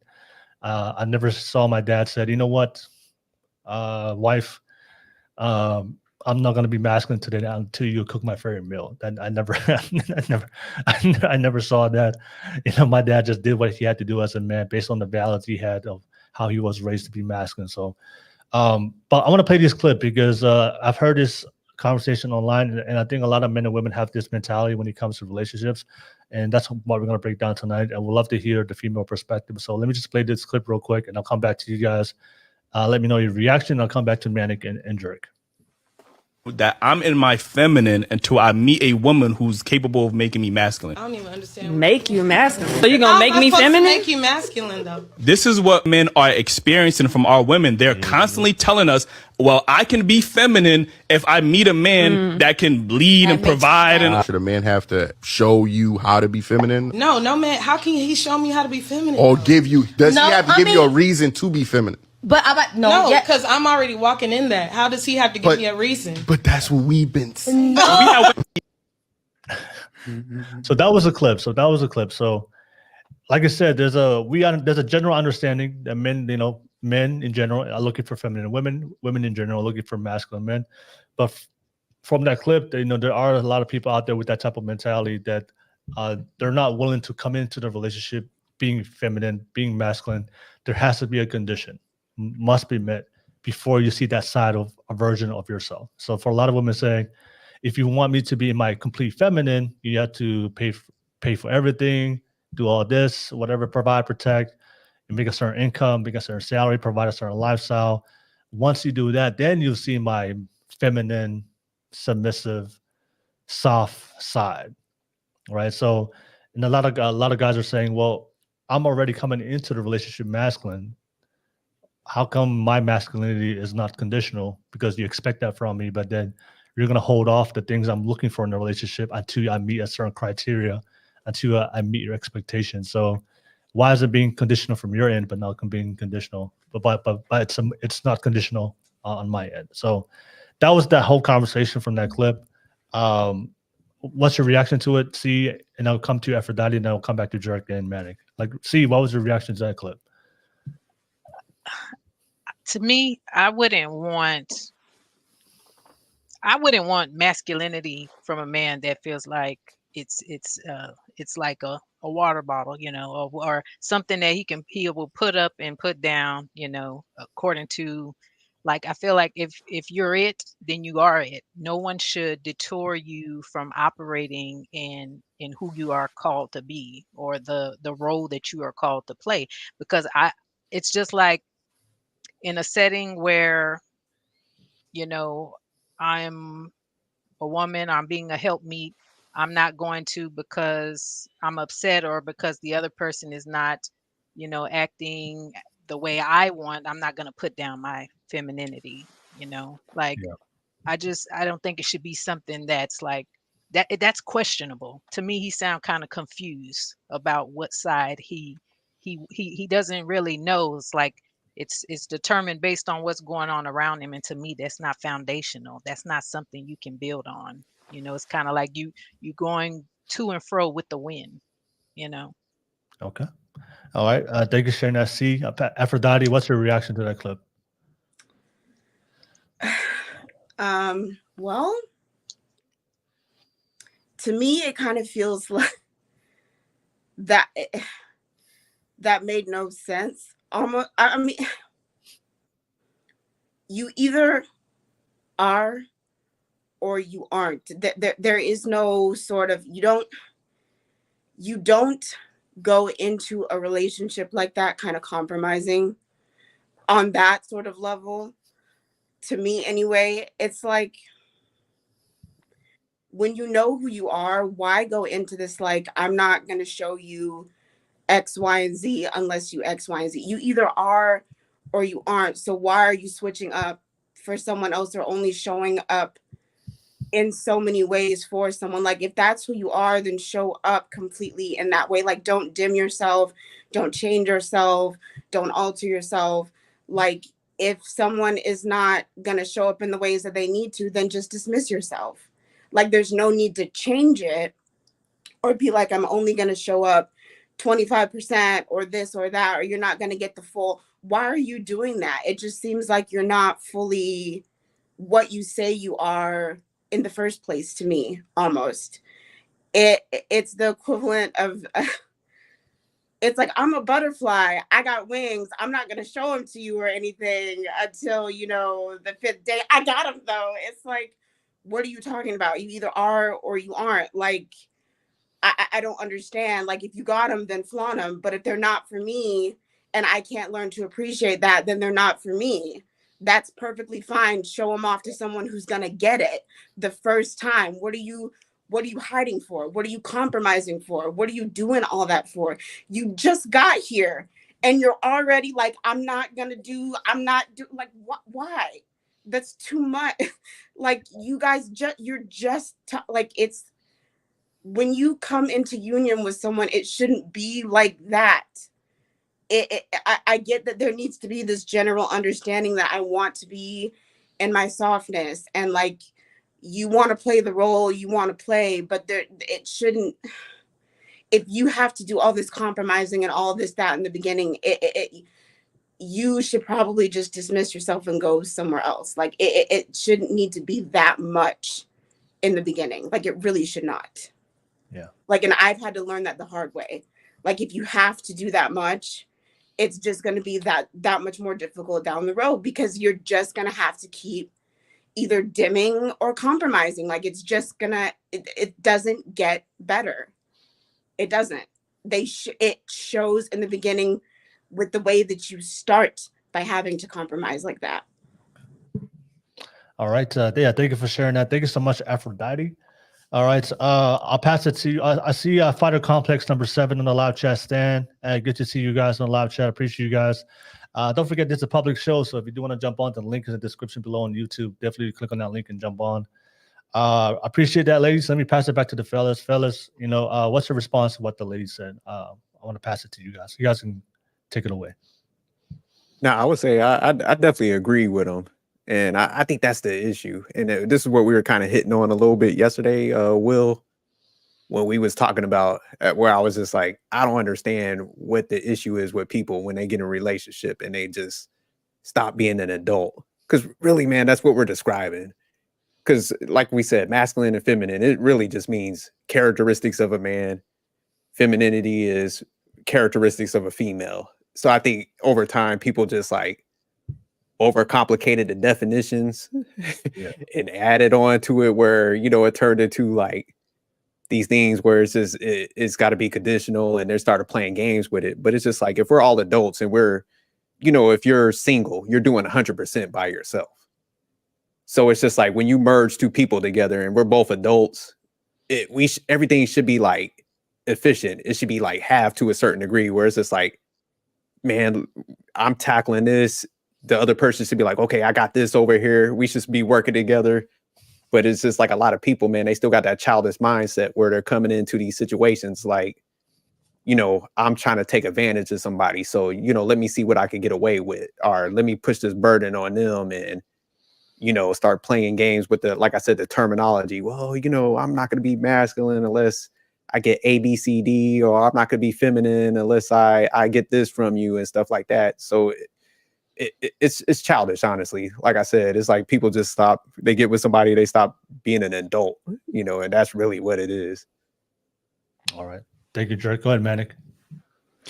Yeah, I mean, I second that. I think it's ridiculous to, be operating as a fully functional adult and then get into a relationship and then it's like, oh, I got to be hands off now. I can't, I can't do the things I was doing, for months, even years, before this person came in the picture. And, it really shows a level of entitlement and elevated expectations. And I mean, even some levels of delusion in some cases, what they expect a relationship to provide into their life. So I think that everybody has their ideal situation. And I think everybody should go after what they want, but it has to come to some point when what you want and you have to weigh it against your reality and what you've been getting. And, once those two kind of align, I mean, that's just your reality. And yeah, I'll just leave it at that. I mean, I feel like the jerk really covered most of it. But can I just add one more thing, Will? Yeah. Absolutely. You're supposed to just have like a genuine care for other people, man. And that's what I just see out of society, man, where, like we said, we always try to give pushback because, like I said, it's just like people are just trying to see what they could take advantage of versus like having a genuine care. Like, because like I said, man, me personally, I just can't take advantage of somebody because even when I was talking about my wife, she would try to cook every night. I'm like, man, you sitting here work, man, no, like, shut it down. We ain't doing that. She would try to clean everything. I'm like, man, I'm about to clean up some stuff, so it's just like everybody would allow like the other person to burn out versus like, nah, I don't want to see you sitting there like overworked. I do want to spend some time with you, enjoy some time. So, it does highlight some stuff like when people are trying to take advantage of you. I like what Aphrodite was actually highlighting. It's almost like they're kind of with you out of necessity. There's really like, I don't care for you. I don't like you. So you know what? I'm going to damn near run you like a servant, to a type of degree. And men and women are guilty of it, so it's just not like one side focused on it. So I think it highlights a level of like, I really don't like you. There's not that care there where it's just like, I will burn you out. I'm gonna ride you to the sunset. And then typically what happens is that other person does burn out. They might go out there, start cheating because they're treated like shit. So it's just a bad dynamic just to even, start or be in because it's just not going to last. It's short term. Or if you do end up staying with each other for long term, it's just going to be, they're going to be cussing each other out. The kids are going to kind of see this stuff. It's going to be a miserable household. So yeah, it's just a bad situation, but it lacks care, man. That's really what it is. I'll just add one more thing. That's like just common. Like we all know that there's good people out here in the world, but there's also bad people. It's a very simple concept to understand and grasp. However, for some reason, when we get in relationships, we just don't even factor that in. Like maybe your bad past relationship was because it was just somebody that was selfish, fully and wholly, just how they operate. And, you have to factor that into, I'm a giver, similar to, I can just tell by the dynamic that the jerk spoke on with him and his wife that he's a giver too. He can't see his wife sit up there and, work, a full-time job and come home and then do everything. So he's going to jump in there and give his time and energy to alleviate and make the household, whole and how it's supposed to be. So as a giver, you have to be very careful because there's a lot of people out here that are takers and they will see whatever you have to give and they will figure out ways to take and they'll hide it. Maybe they'll do something sweet for you and then turn around and take even more. So that's where even your bad experiences, you have to learn from them because, your bad experiences can truly be a blessing if they're a lesson and can help you have better discernment for future relationships and kind of even mold what you actually value and, from a partner. Thank you, Manic. Let me just read some super chats real quick. Stan Joseph said, bus Sofco era equals for a limited time only. Thank you so much, Stan. And then he dropped a super chat. Is masculinity what folks want because it was toxic a while ago? Men talks back sassy. Men make sense. Don't like his tone. Men lead. He's controlling. I want to expand on something that Aphrodite, I think it's a great conversation to bring up because it's something that I see that's prevalent, especially in the online space between men and women. So when I asked Aphrodite the question, what's her definition of masculinity, you really have to think about it, what that was. And then you mentioned something that I've heard multiple times on other panels. We all have masculine and feminine traits, right? And I've heard this from a lot of women, because I'll ask women, say, do you want a masculine man? And a lot of women would, I don't know. I don't think I want a masculine man because I want both. I want both. I want a man that's masculine. I want a man that's feminine. But then oftentimes they'll complain about him not being masculine enough or not being feminine enough. And I think I think we need to kind of break down the definition of what masculinity and femininity is. And Jerk brought it up. If you look at the definition of masculinity and femininity, it's just femininity is just traits of a woman, and then masculinity is traits of a man.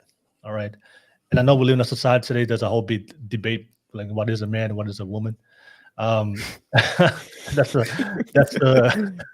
the society we live in today. But tradition. I think that is everybody here is heterosexual, right? Nobody here is looking for the same sex when it comes to their long-term partner. Everybody here is looking for the opposite sex.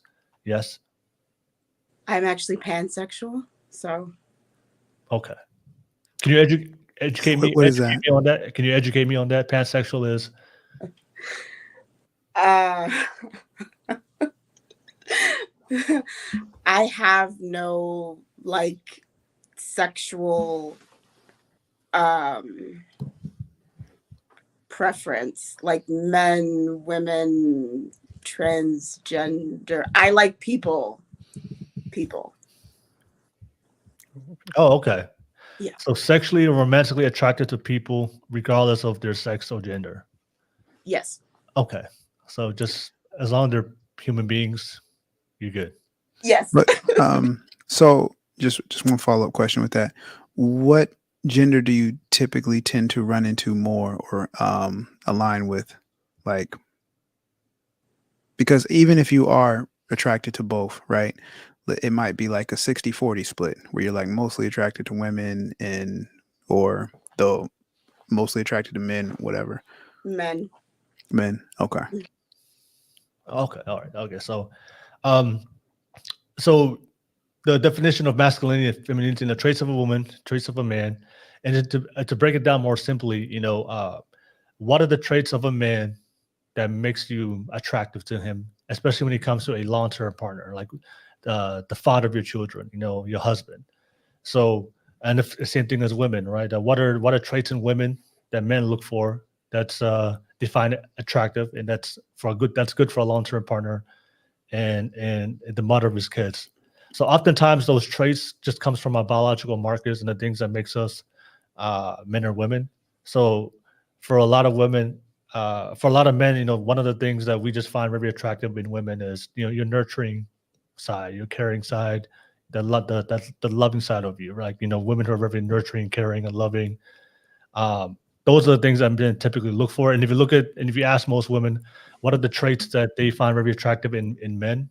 And I think, you brought it up, right? Men with purpose. One, Aphrodite, you brought up authoritative figure, right? Right. So that just lets me know that he's a man that has conviction and a man that knows how to lead, right? So usually those are the qualities and a lot of it comes from the traditional roles and the biological roles that we play since the beginning of time. And I think a lot of that has an influence on what we find attractive. So oftentimes when you talk to most women, they would say, what's your definition of masculine men? They will usually list qualities that men traditionally did, especially when it comes to the relationship dynamic, that they saw that it was very beneficial for the family and the relationship. And what they described is the type of man that a man that a man that has a purpose, the man that's leading, the man that has authority, the man that leads that's the type of man that usually is very good when it comes to being a good father, but also being a good husband, but also be able to take care of his family and his wife. And the same thing for guys, right? We're looking for a wife. We want a feminine woman. That usually comes in the definition of nurturing, caring, loving, which makes her a great mother, because you need that woman to be a great mother, to be a great nurturer, to raise your children, but also that makes us very attractive to her as well. So I think when we have these discussions, I just want to bring up the one when Aphrodite said that we tend to have both. I do agree with that. We do have both traits, but I think there's certain traits that comes naturally to us and we're more better at and more optimized for. So the nurturing thing, I do agree. Can I be nurturing? Yeah, once in a while. I really, if I put my mind into it, I can be nurturing, but I wouldn't say that that's a side of me that comes natural for me. I think when it comes to leading, when it comes to going out there and being a provider, protector, working, being ambitious, those are the things that comes natural to me. And I think sometimes when we have the conversation for a lot of women, because the society that we live in today, that we could have both, I think oftentimes women don't really know the definitions of masculinity and femininity, and we look for the partner that has both traits or maybe leaning to one side. And I think, because I've heard a lot of women say that the men today are no longer masculine. Have you guys heard that term or that criticism before? C and Aphrodite. I've heard it. Yeah. The men today are no longer masculine. Men today are no longer provider protectors. Men today are no longer leaders. They can't lead. Right. But at the same time, women the society would encourage men to go out there and be more in their feminine side. And I think for men to be raised to be masculine, you have to raise them that way, and you have to be taught, hey, this is what a man should do. And I think it goes for the same thing as a woman. But I think if we don't have that basic understanding of those fundamentals, and we're encouraging, women to kind of act like a man and a man to act like a woman, I think that's why a lot of times we find ourselves in situations for a lot of men and women that the men are saying, all these women are masculine, and then the women are saying, then the men are saying this, all these men are feminine. Because we have this kind of belief system that we can do both. What's your? I just want to push it back to the panel. Anybody can respond, because I've heard this from women, right? I want a masculine man, but then they also want the man to have both. I want him to be also in tune with his feminine side. I want him in tune with his masculine side. But I think it depends on what you're. See, because I operate so differently. I'm very spiritual. So when you speak on masculine and feminine, to me, that's still different. When I hear masculine and feminine, masculine in that sense is like higher education, philosophy, things of that nature. Feminine is creativity, intuition. So when I speak on someone who I want to be more masculine, I want someone who's highly educated, someone who has knowledge on different types of philosophies, different types of topics that I don't know anything about. But when I say I also want him to be feminine, he needs to be in tune with his intuition, creative, artistic. It really just depends. It's not always the one definition of what we perceive to be masculine and feminine. And that's why I was like, from whose perspective? What are we talking about? Because I'm not just speaking on, you know what I mean? Like the regular, or like what most people would perceive to be the regular definition of masculine and feminine. So for me, it's more along the lines of, okay, that's fine, like the norms or whatever, but I'm still looking beyond that too, especially when it comes to someone I want to build with. Like, that's great, but from a spiritual standpoint too, because I can't just build with anyone. Like if you're not in balance, if there's no balance within you, I can't build with you. It's not going to work. And if there's no balance within me, it's not going to work. Like if I'm moving more masculine, if I'm philosophy all the time, wanting to learn, wanting to be up there, but there's no nurturing side, there's no intuitiveness, there's no creative, there's no nothing. What am I going to do with all that information? I'm just sitting on it. I'm not doing anything. I'm not building anything with it. you're not helping me build anything with it. You're learning the same stuff. We're not doing anything. You know what I mean? Like, to me, so that's kind of for me anyway, what I mean when I say those types of things. I can't speak to anyone else. But to me, it is very important to have someone who has that genuine balance. So like, I'm not just speaking on, oh, I need you to be sort of caring and nurturing. Like, okay, not everyone is there. Everyone's at a different point in their healing journey. I respect that. Like, I'm not pushing anything on anyone. We get there when we get there. But in terms of like what I need in a partner in order for it to work, in order to want to create a family with you, to grow with you on that level, there needs to be that level of spiritual balance. And if there isn't, then just for me and my partner and what we are cultivating, it's not going to work. Again, I can't speak for anyone else. This is just us. It's not going to work. Like, and we have to be able to see all perspectives, which is why balance is needed internally on both sides, not just me on the one and him on the other, but both. Because if both parties cannot see from all perspectives, it's not going to work. We're just going to clash. And I can't keep attempting to bring my perspective and him not trying to bring it in, internalize that, transmute that, understand that, and then apply that. It's not going to work because he's not going to get it. There's no balance there. And the same thing for me. Aphrodite, a quick question, if you don't mind. When you say nurturing, when you want your man to be nurturing, what's an example of like a man being nurturing? Understanding. I think maybe the correct word there would have been more so like understanding. I think because we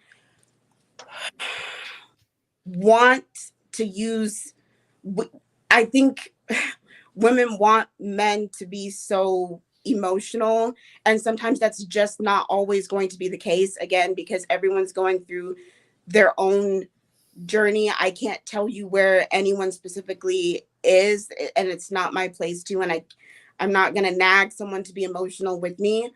I think just understanding, are you trying at least to understand my perspective, to digest what I'm saying, to see it from multiple perspectives, or are you looking at it through the one lens?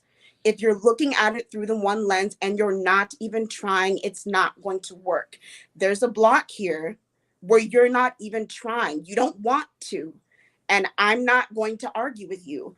You want to be argumentative, and I'm not doing it. You want to do this, that, and the other. I don't want to look at it. It's going to be this way. Okay, take it that way.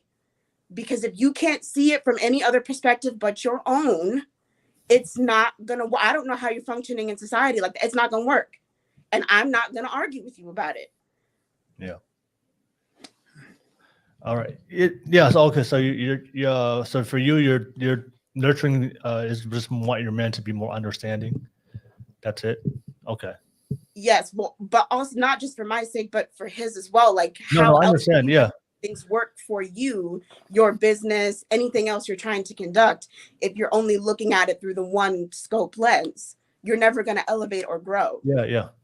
No, yeah, I'm just trying to get a better understanding of what you mean by nurturing, because usually when we talk about masculinity and femininity, I think for a lot of people, like Dirk brought it up, when we say masculinity, it's the traits of a man, right? And then we say femininity, it's the traits of a woman, and that those traits usually come from what's biologically natural to you as a woman and as a man. Because biologically, when we go into relationships, you want to date a man, right? You don't want to date a woman. And the same thing for men. Like, we don't want to date a man. We want to date a woman. So if your man is behaving in a way that's more woman, a lot of you guys are gonna be like, well, my man's too feminine, or my man's too soft. Like, I need a more masculine man. And the same thing for a lot of men. If I'm dating a woman that is more masculine or acting like a man, I'm like, hey, I'm signing up to date a biological woman. I'm not signing up to date a guy that's a woman that's acting like me, right? So, but I think it just comes down to the definitions and the terms, because I do hear from both sides. Women would say, I want a masculine man, but then they'll throw out traits that's more natural for women and they want their man to do. But I think when it comes to those things, like I don't think the understanding, like a person that's understanding, I don't think that has anything to do with what's natural to us for a man and woman. That's just a trait that anybody can learn.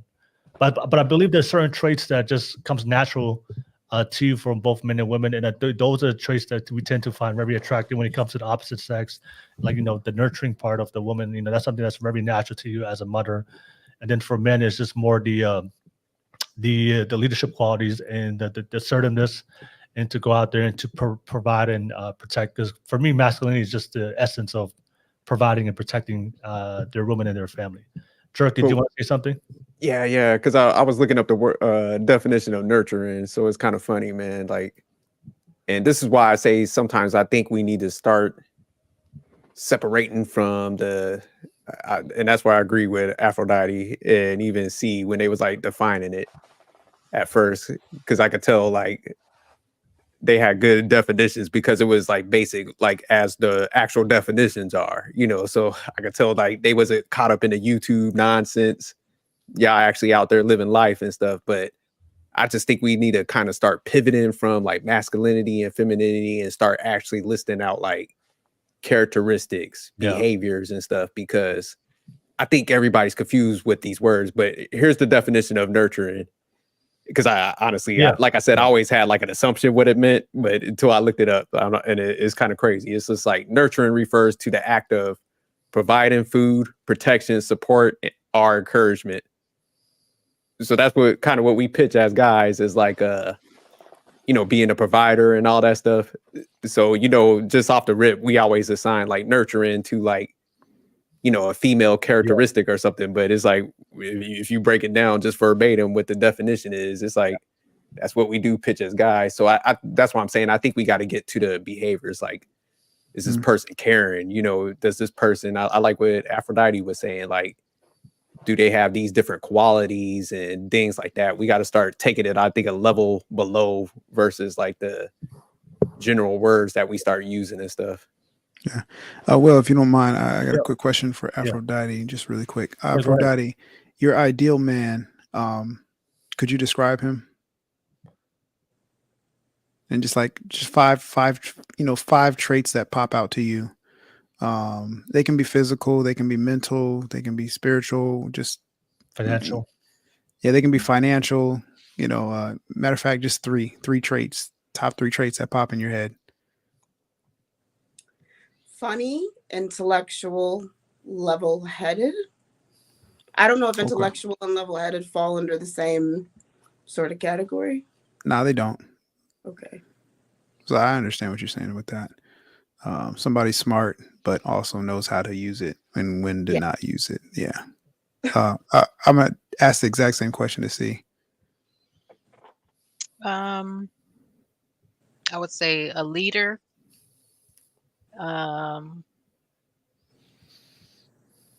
Humorous, but and compassionate.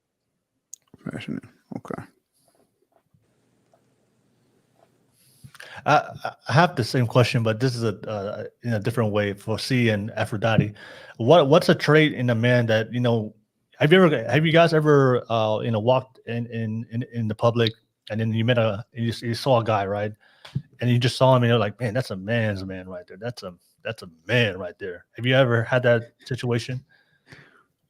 No. No? Ever? Where do you live again? Where do you live? Cleveland. God damn, Cleveland.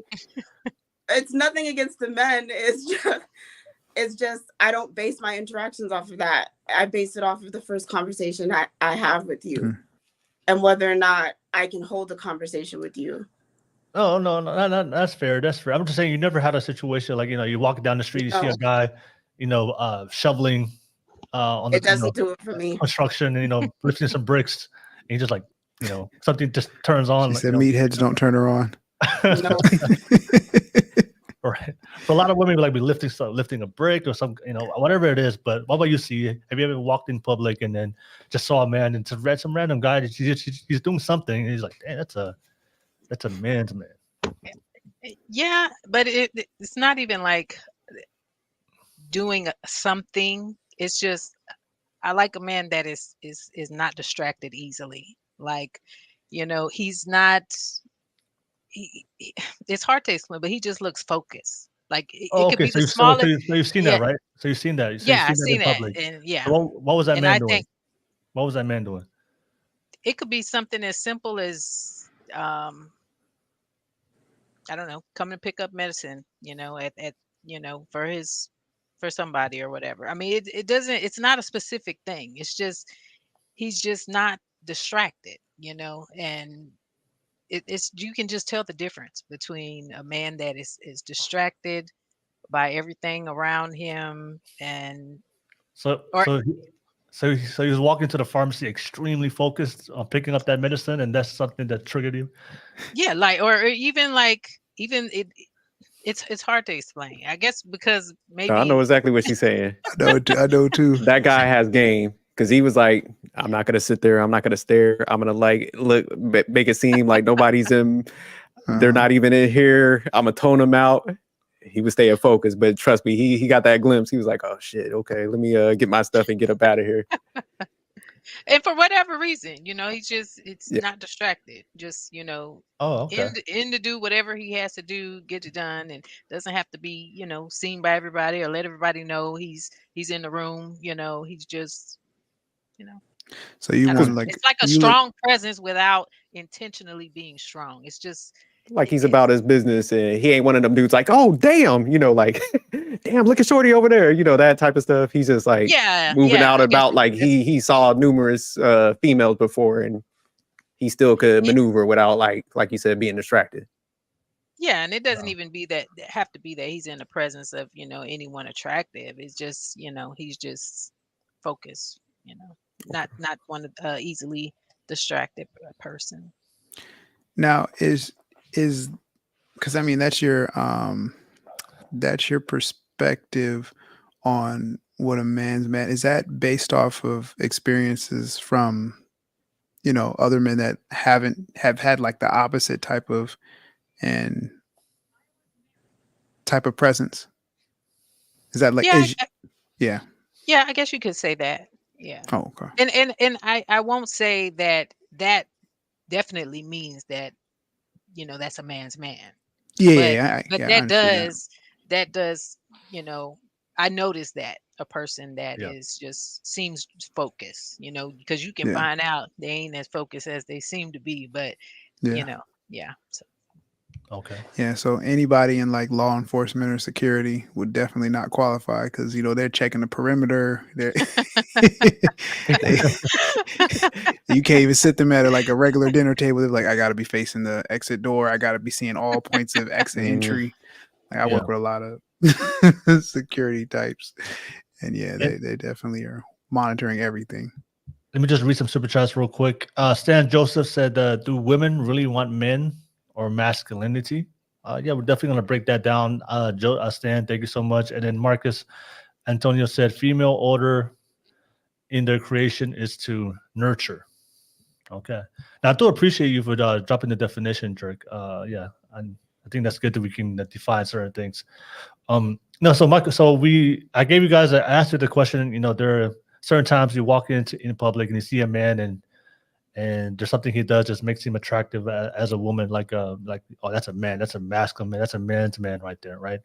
So can we agree that there's also the opposite of that? Like sometimes you're walking in public and then you see some random guy and that guy is definitely not masculine. All right, that's definitely extremely the opposite of what you thought was masculine is. Have you guys ever seen that in public in your life, Aphrodite and C? No. Yeah. No? No. I mean, maybe when I was younger, like not in my adult years, I can't say. My perspective has just completely shifted to the point where like I don't have that because I understand that like everything was filtered through what I had gone through or seen. So like to judge someone off rip like that, I was so wrong so many times that like at this point, it just doesn't happen anymore. It just doesn't. Like now, No, that's understandable. Yeah. What about you, C? You said yes? Yeah, because I'm exposed to the public a lot. So even if I don't verbalize my opinion in a given moment, I'm I notice things. And so it's definitely easy to notice, like when someone is, confused or just not as confident, or in an interaction they don't look you in the eye, just different things that, and when I say look you in the eye, it might sound contrary to what I said a while ago, but that there's still like a level of focus that you can be in the interaction that you're having, or like I said, because I work with the public, but still not being distracted, but just a lack of confidence, things like that. Yeah, from that example you saw in public C, like what was that man like specifically doing? Like specifically, you mentioned walking to the pharmacy with extreme focus. What was the opposite of that? That he's talking that man, that's definitely not a man, a masculine man right there. It's hard to say specifically. Don't worry, he won't know. We know. It's okay. He'll turn his head for everything, just constantly like damn. Or even just kind of timid, not very sure of themselves. Lack of assertiveness. Yeah. No, the reason why I asked you those two questions, because I think in today's modern society we kind of overcomplicate when it comes to masculine and femininity. I think for a long period of time, since the beginning of time, there was a traditional standard of what masculine was. If you go, and what feminine was. When you have conversation with the older generation, with my parents and my grandparents, if you ask them what is masculine, and then oftentimes they would describe, leader, provider, protector, takes care of his family. And then what is feminine? Nurture, loving, caring, qualities of a woman that's taking care of being a great mother. So the reality is there are certain traits and certain behaviors that men do and women do that from the opposite sex, they'll judge you that, you're not masculine enough or you're not feminine enough. And I think that's the problem when we have the conversation of, we can do both. Because I do understand your perspective a lot more now after that. Now hearing you're more into the spiritual connection and all that stuff. So okay, I get that. But I think it is a dangerous conversation to have when you tell men and women to do both traits, and especially to do certain traits that doesn't come natural to you as a woman and as a man, because a woman can look at a man and be like, if he acts a little bit more feminine, that can be the reason he gets judged. You know what? I don't want to be with that guy. I don't want to date that guy because that guy right now is too feminine, too soft for me. But then they'll see another man in his masculinity, be like, oh, I want to be with that man. So I think that's the type of rhetoric and content that I hear from a lot of guys, because I do know a lot of guys that they've been told by a lot of women, you know what? I know you're masculine, but get in touch more with your feminine side, right? And he does. And as soon as he opens up more of his feminine side, you know what happens? What happens? They kick rocks. My whole problem My man is getting a Dear John letter. But if you're confident in who you are as a person and you grow from that, why does it matter? Like, why? This is my whole. Oh, I can answer that. The reason why it matters because there are certain qualities that we find sexually attractive. I'm but if the person is still giving you a hard time, then why does it matter? They're not for you. If they're going to give you that much of a difficult time, they're not for you. No one should be giving you that much of a difficult time. That's kind of my whole. If someone is encouraging you to open up a different side of yourself, expand yourself, whatever the case may be, and then they're still going to give you a hard time, they were never for you to begin with. Baby, they were never for you. They're doing too damn much. This makes no sense. Why encourage someone to do all that and then still do that? They were never for you. that was fun to them. In my mind, this was fun to them. They got to see you go through whatever trials and tribulations you had to go through. You got to grow exponentially, experience the other side, whatever it was, see it from a different perspective, and they still treated you however they wanted to treat you. And then they left. It was fun to them. It was a show to them. They were never for you. They were never for you. And people keep forgetting that. People will show you who they are over and over again. And I don't know why people keep trying to change to fit somebody else's narrative like it's going to fix your life. It's not going to fix your life. It's just not going to work. If you're not comfortable with you at the end of the day, it doesn't matter. You. The story is you. You are the show. You. If you're not comfortable with you, if you're not comfortable with who you are, the relationship you get in, the lineage you bring in, everything else, it's not going to matter. It's going to crumble. You're going to be a shitty person, a shitty parent, because you're not going to learn anything because you're not comfortable with you. You're going to teach that to your kids, your grandkids, everything else. Stop trying to fit what someone else is telling you. It's not going to work. It's just not gonna. Years of therapy taught me it's just not going to work. I was that sad little girl trying to make it work. It's not gonna work. Boo-hoo, the boy didn't like me. Great. Pull up my big girl panties and learn to love myself. Great. It's just not gonna work. I'm not understanding why people are still going through this. And then they get on here and want to cry about it. Like, what are you crying for? The girl didn't like you. Do you like you? There's everybody has different levels of, sensitivity and emotional stability. I understand that. So, coming from someone who quite literally was in grippy socks because she didn't want to be here anymore, I get it. Mm-hmm. I'm quite literally telling you that it's not going to work until you come back to the self.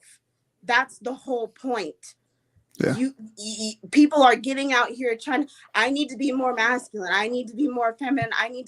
What does that mean to you though? Stop trying to fit what everyone else is trying to, what does that mean to you? You very specifically. What does that look like to you in terms of what you want your family life to look like, the tribe you want to be involved in, the community you want to raise, you, not everyone else.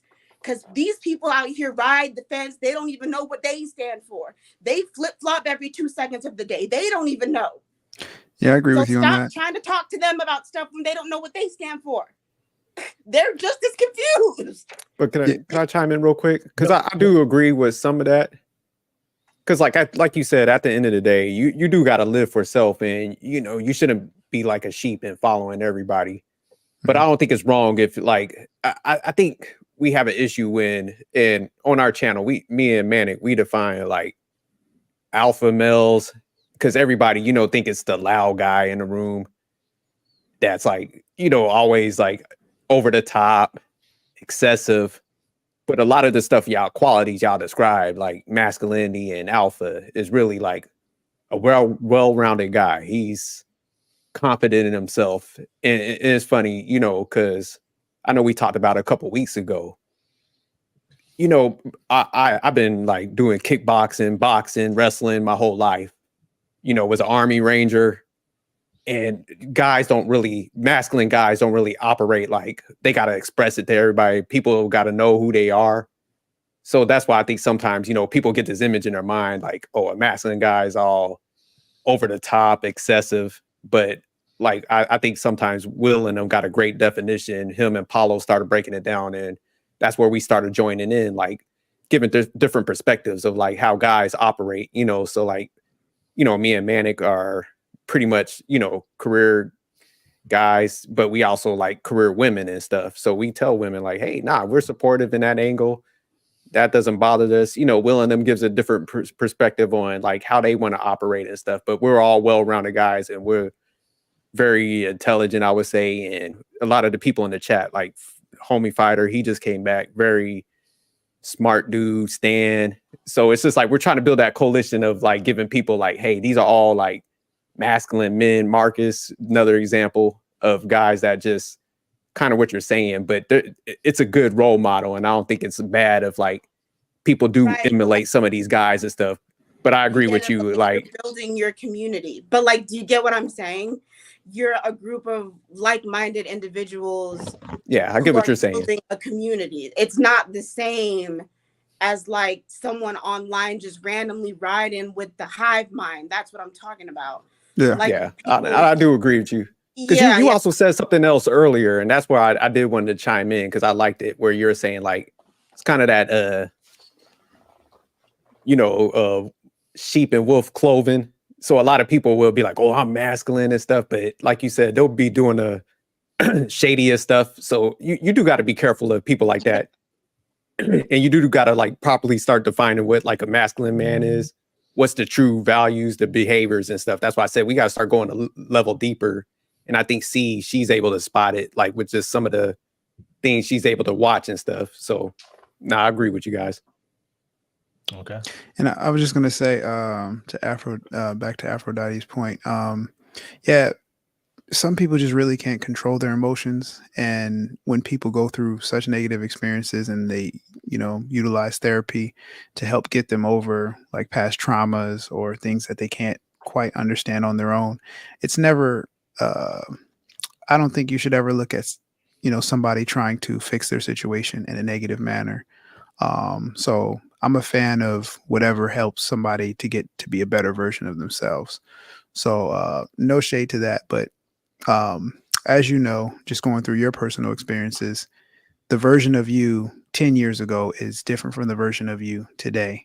And because of those experiences, good, bad, or indifferent, you've grown as an individual. And I think that you're more prepared, for life, just because you're here right now and you're able to articulate probably something that you wouldn't been able to articulate, a few years ago when it comes to certain things. So, sharing your experiences and, because I was sensing like a little bit of a frustration, and everybody's entitled to their own, perspective. So I appreciate that, because, that's real, that's raw. And I think when people are passionate about things that have had such a major impact on their life, they are going to, allow a little bit more emotion in their tone. But, one of the things that we didn't really get a chance to touch in masculinity too much, I guess, you guys were all talking about it, both Aphrodite and C, was like the level of emotional intelligence and the level-headedness and intellect. That's where those two kind of combine, when a man has emotional intelligence to, be able to reflect on the past traumas and internalize those and still make a level-headed decision despite, the triggers or, whatever the situation is. So, I mean, you hit it spot on. You hit it like, damn, I'm losing the analogy, but nail on the head, when you said those qualities that you look for a man. And, it makes sense because you went through something and you got through it. All right. But they're not feminine. We got to stay masculine. Yeah, that's masculine, man. So you like, guys are emotional feminine, intelligence, so y'all gotta stay feminine. Yeah. Yeah, he's not gonna go like he's not gonna do it. He's just gonna be like, yeah, I've been through that too. Like, but we gotta keep moving on. I think healthy masculine and healthy feminine are meant to complement one another, and when there's good balance, I think it's shows how masculine you are by how much you can operate with a woman who is in her feminine, and I think it's vice versa, because you don't butt heads or step on each other's toes, and I think like earlier it was mentioned, like, women are more intuitive, and so a man might be more black and white in things, and he might be the one that can address the obvious issue in the room. But maybe, when you are in private, a woman can point out that, hey, that guy's tone, it was a little off. She might notice something that was more subtle, but that's, her and her feminine energy, but they're able to both, have each other's back in a way that there's balance, and that he might be able to notice something that maybe she was too intuitive and overlooked because she was looking, so I think it's just, a balance for each other. Yeah, thank you for bringing that up. So I do agree. I believe the masculine and the feminine we're built to complement each other. I do agree with that. I think when you both have the same characteristics, I think that can be a problem. If you're both emotional, somebody has to be logical in the relationship. If you're both emotional, that can be a problem. Or if you're both too logical and there's no emotions in the relationship, that can be a problem. So I think a lot of the characteristics of men and women that comes from that's more innate within us is from a biological perspective. I think it's more complementary. And I think a lot of the problems I see online is a lot of the traits for both men and women they bring to the relationship. It's not complementary. It's going against each other. So I think that's where we're having these discussions of why about masculinity and femininity, especially Western society. So Stan just dropped the super chat. Aphrodite, talking to you. Men get shamed for masculinity expression, but women get prized. Men living feminine trait get pushed out. We got to have compassion and help. Okay, what's your response? Anybody want to respond to that? He is kind of correct on that because it's almost like a female's like get a high paying job and stuff. They're called masculine, but if a guy operates something like that, it's more like of a slander if you call him feminine. So I kind of see what he's saying about that. Okay. But I think nowadays they're even turning that into a little bit of slander for females when they're saying like they're masculine and stuff. So Aphrodite, I see your face. Did you want to say something? Do you want to respond to Drake? Don't cuss me out, Aphrodite. I just feel, I mean, I'm sorry, my face says it all. I just feel like go where your value. I can't control my face. I just feel like people read way too much into stuff. Go where your value, like what?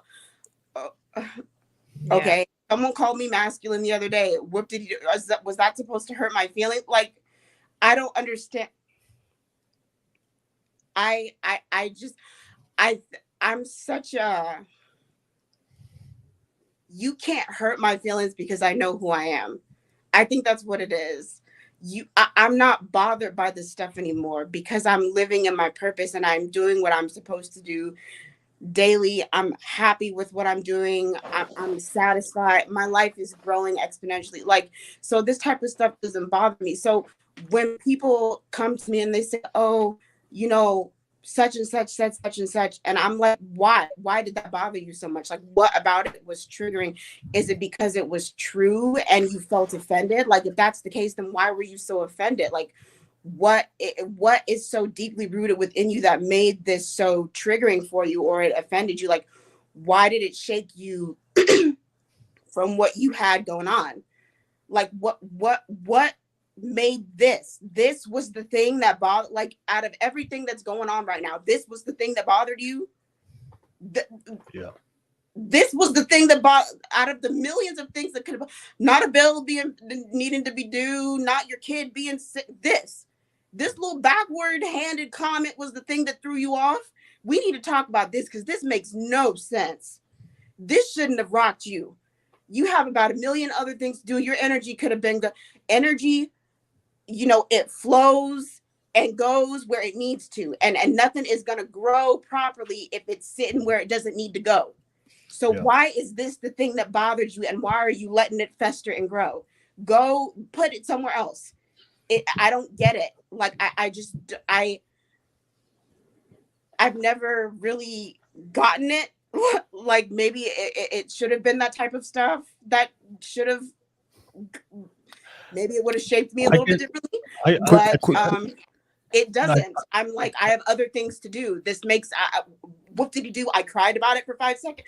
What the fuck? I have other things to do. Do you want a milkshake, a hand clap? I don't know, a badge. I don't, your fucking comment doesn't hurt me. I have other things to do, clients to get to, real life. Like, I get that this is people's real life. So I don't mean it like that either. I just mean, like, at the end of the day, you separate. You know what I mean? Like, that is that. Like, Aphrodite, other stuff. Like, I just don't. Not to cut you off. Do you read for leisure? I do. Okay.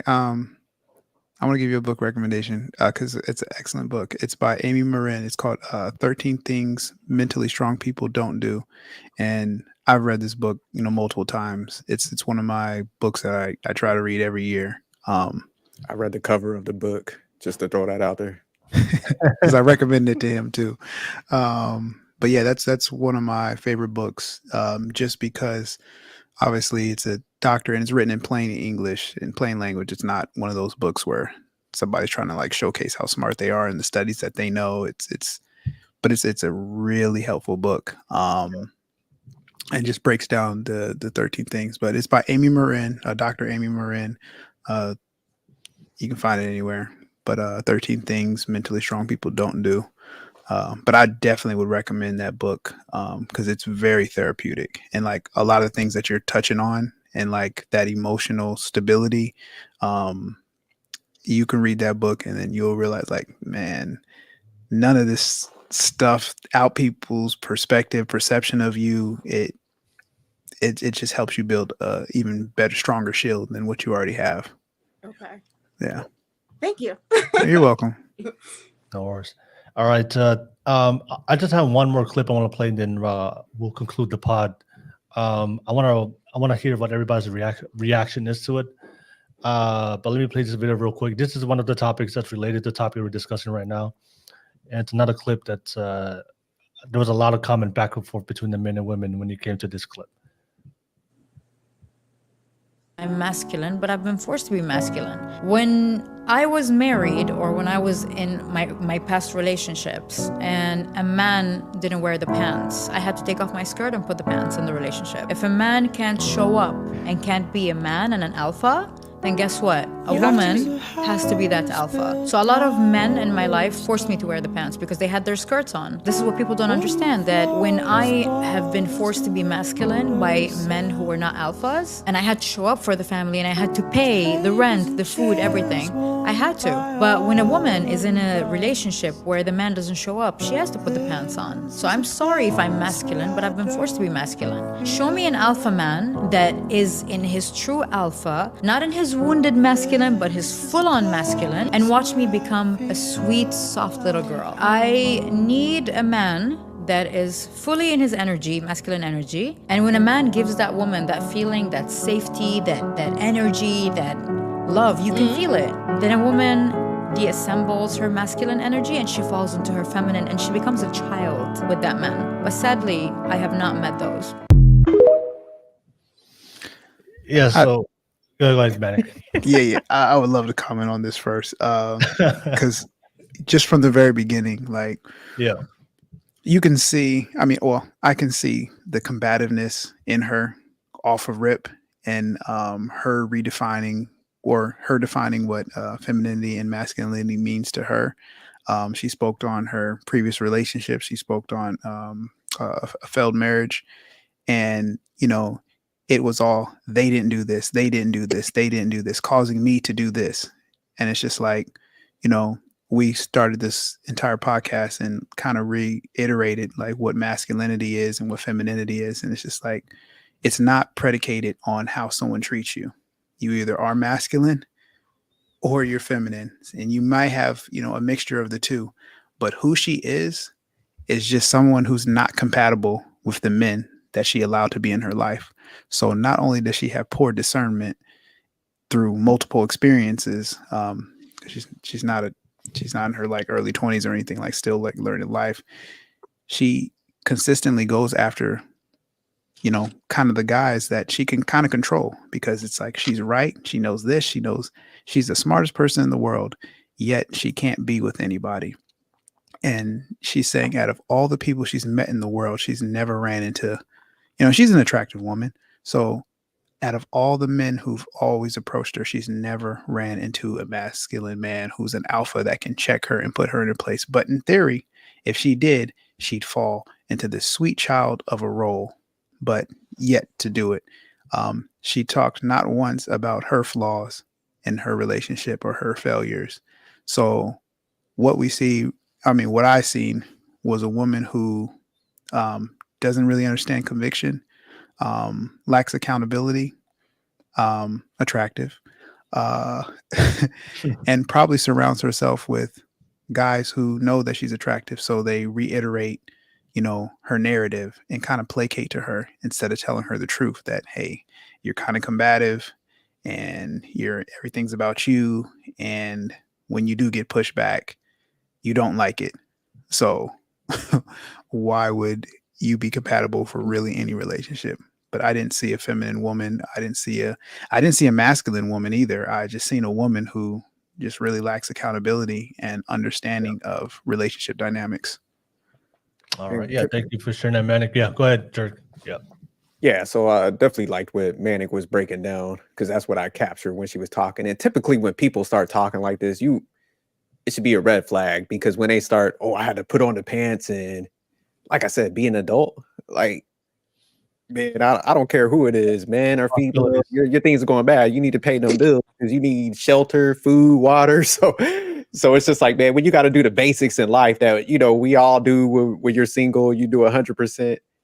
And you're kind of upset when you have to do certain things and you have to down the other person and stuff. You already know, like, they're trying to manipulate the words to fit a narrative. And like Manic said, there was no accountability. Like, hey, this is the flaws that I have, and this is how I contributed to this mess. Because if you are a certain age, you've been in multiple relationships, eventually you kind of establish a pattern where you got to start figuring out, like, dang, okay, how I keep aligning to these individuals, even if they are bad people. Why am I drawn to that?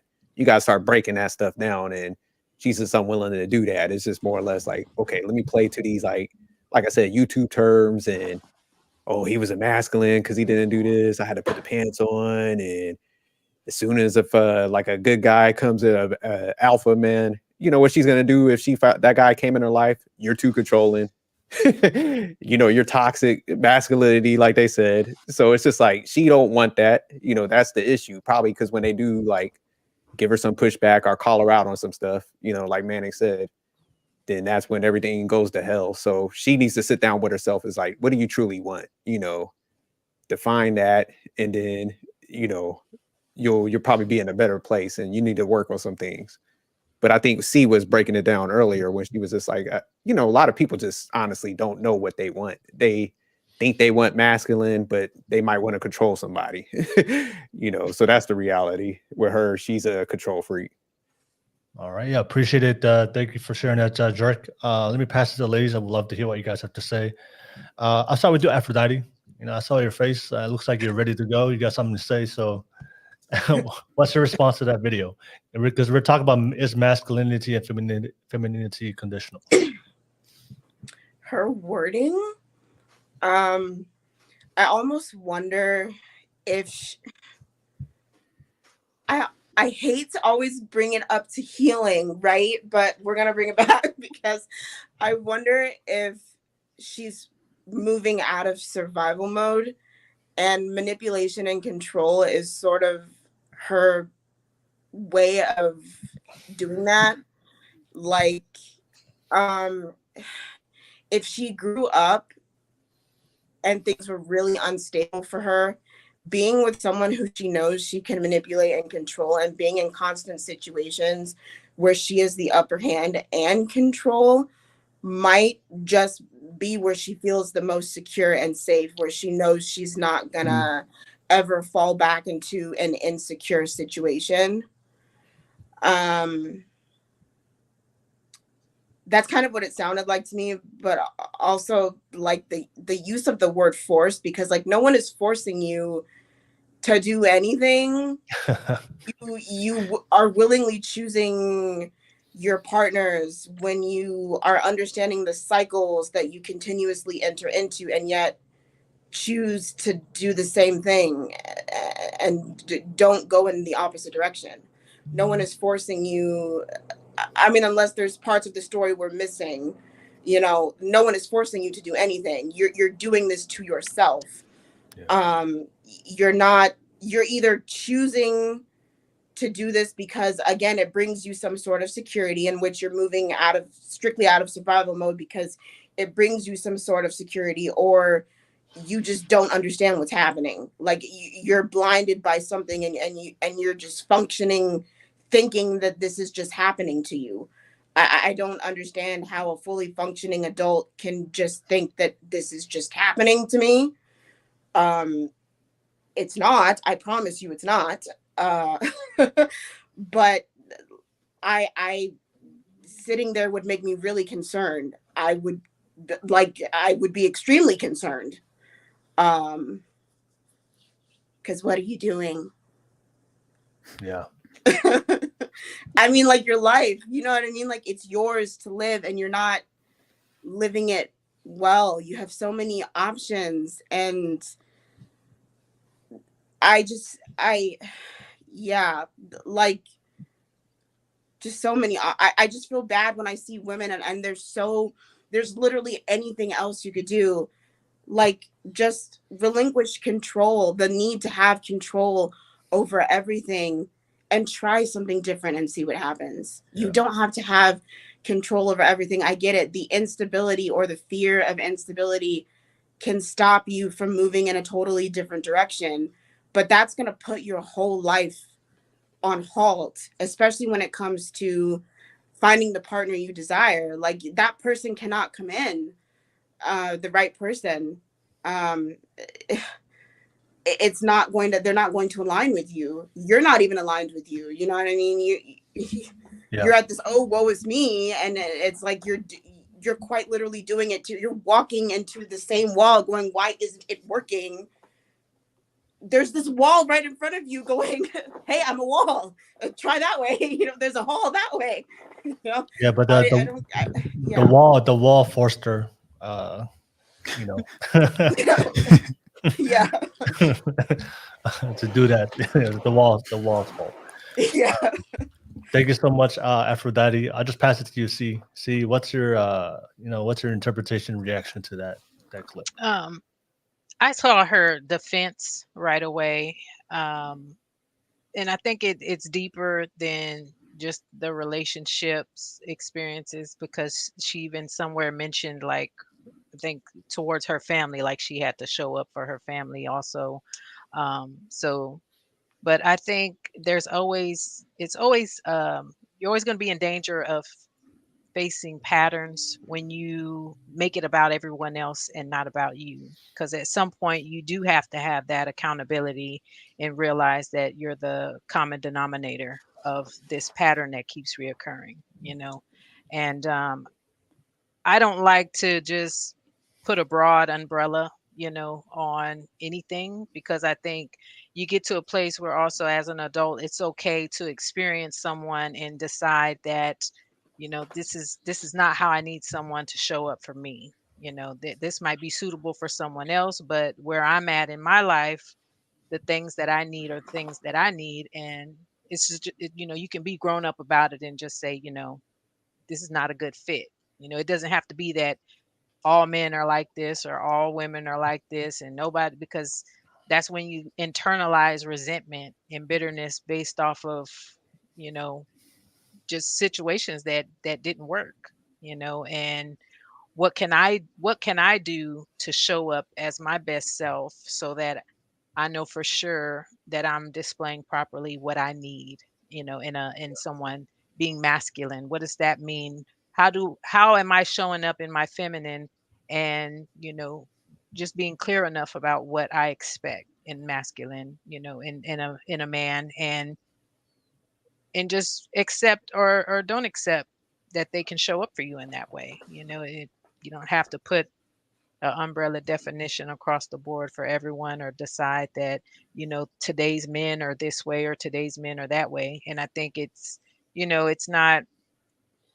deeper than like task, around the house. It's more, I think you get a more clearer perspective if you're showing up in your feminine, 100%, what that means to you, being true to who you're supposed to be. And how does a person, how do they reflect that, or how do they handle you, in your feminine, is going to tell you and give you a clearer picture about, is there that compatibility? Is there that complement of one another, Yeah. in masculine versus feminine? Yeah, thank you for sharing that, C. Yeah. You about to say something, Manic? No, I was just agreeing. Yeah. Oh, okay. No, it was interesting for me because I've heard a lot of women say that they were forced to do the more traditional role as far as the men, being the provider protector. I have friends who are I have guy friends who are single dads. Their significant other left them, and then early when their kids were still young, and they had to take care of the both the motherly duties and still provide and protecting. But I've never heard the guys say, you know what, I had to put my feminine pants on and change the diapers of my kids. They just did it. What it wasn't. That is a great point, Will. That's an excellent point, Will. Put this out. It was just something he understood. Look, I'm a single dad. I got young kids. I have to provide and protect them, and I had to do the things that my wife used to do for me. But I just never heard men talk about putting their feminine big pants on. They just, I guess like Jerk said, it was an adult. We have responsibility. We have family. We have kids. We just do it.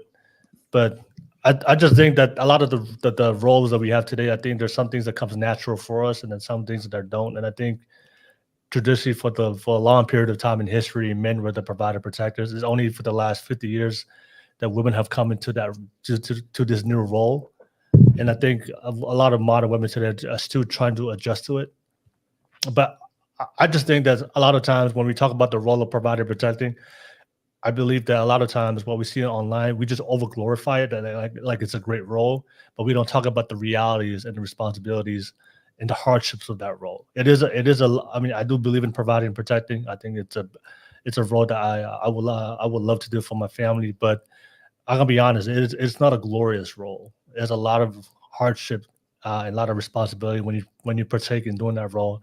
And I think a lot of women who are transitioning to be that provider protector, they find themselves realizing, oh, this is a lot of work. This is a lot of sacrifice. This is a lot of hardship. And this is something that men, we've been raised since the beginning of time to do. And it's more natural for us. But I think that's why a lot of times I see a lot of women who they have to take that responsibility and then they realize, oh, this is a lot of work. And I think it's just something that a lot of women have to face because it's a whole new time that we live in today. So I see Donovan, he that runs the Bear on the live chat. I see he's a Broncos fan. Okay, appreciate you guys, but let me just read the last super chats and I'll pass it back to you guys, and we're going to conclude the panel. And then San Joseph said that men have moved differently. Mental Health Month. Is it mental? I didn't even know it was Mental Health Month today. Okay, and this month, and then San Joseph posted control versus masculinity, how to develop trust. Okay, all right. Stan sending us all that overtime money today. Shout out to Stan. Yeah, shout out to Stan, man. Thank you so much, Stan, for your super chats, and thank you for your comments. But Will, there was something you said I did like, and I just think people need to start coming to the relationships. And I know we, was talk about it even yesterday. It's like, man, what's best for the family? Yeah. Instead of like getting so caught up into like, the ideology so much. Like you said, everybody has their preferences and ideals. That's cool. But one thing I always try to preach to everybody is just like, man, sit down with a financial planner. You got to base it off of logic. Because even, as men, we're talking about, hey, man, we should be logical, but everybody's kind of operating off of emotions. So for about 2 years now, I'm trying to tell people about retirement because I help a lot of people with their finances. And, when I'm, assisting them with their retirement, they're like way behind because, they took a lot of positions that just wasn't based on like numbers and growth. So, even like what I always try to tell people, I'm like, for a guy to put enough retirement for both people, you need to be putting away probably like 50 something thousand a year, because you're not going to hit those retirement numbers. So a lot of people ain't doing this type of stuff. So you might need to sit down like, hey, it might be a sacrifice, but maybe we do need to take a different approach. Maybe we both do need to work so we could hit our goals and our milestones on the back end so we could retire at a certain age. So that's why I always tell people, man, get that. And I know you always promote, I forgot her name, that did the podcast with you and your sponsor. Yes, Savannah, yeah, definitely tap into somebody like that. You know, she's definitely knowledgeable, and it's just like, let them numbers dictate, you know, how you need to maneuver.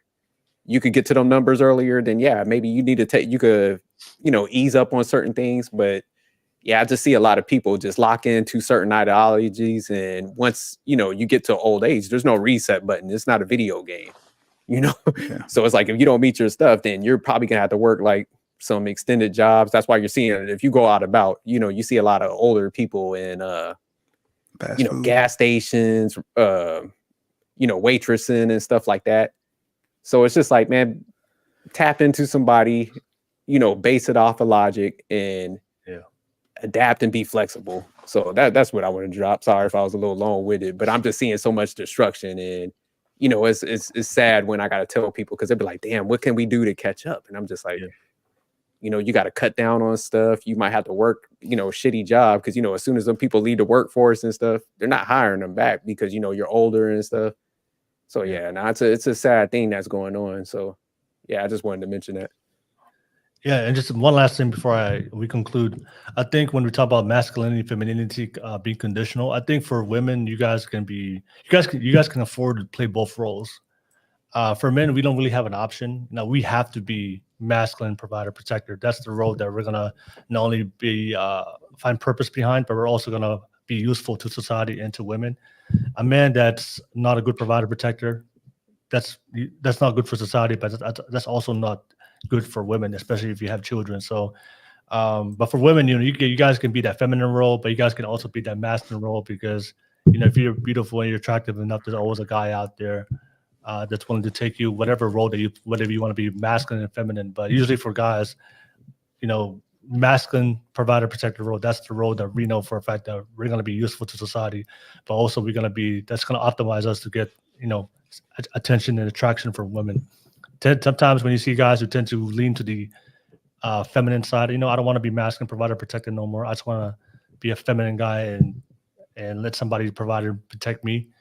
If you go to the dating market, yeah, good luck of finding a woman that wants to take care of you as a man, and you're also feminine. Yeah, you're gonna find out really hard reality. But I think for most women, if you can be masculine, there's always a guy out there that will take you. And I think that's why for a lot of women, you guys can afford being conditional. But I think for most guys, we understand, like, we can't be conditional. That expectation is we have to be masculine at all times. There's no conditional for us. We just face different realities when it comes to attracting the opposite sex. So, but we've come to the end. Shout out to everybody on the panel. Thank you so much. Appreciate you guys. Manic, Jerk, thank you for pulling up as always on the Masculine Mind, and Aphrodite and C, thank you for coming back again and be part of the conversation, adding reality to your perspectives. Thank you so much. I want to pass it back to you guys. What's your final thoughts and takeaways? I always appreciate the female perspective when it comes to the masculine mind. A lot of times we focus on topics when it comes to masculinity, but it's always good to hear the female perspective and to add that later and that part of it to the conversation. And thank you so much, everybody on the live chat. Stan, what's his name? Jack. And Amy, thank you so much for everybody for your donations. I appreciate you guys. But I'll pass it back to the ladies. Aphrodite, always good to have you again on the pod. Like your perspective, you know, certain things that we can challenge each other. So I do appreciate that. But what's your final thoughts, and how can they find you, Aphrodite? Well, I was happy to be here. I spoke up more this time, so that was fun. Versus watching the first time. No, I thought this was a really great exchange and learning experience. Again, I learned a lot. I don't really have anything more to add. I can't think of anything right now. I'm sure I'll probably think of a million things later and be like, damn it, you know what? But that it happens.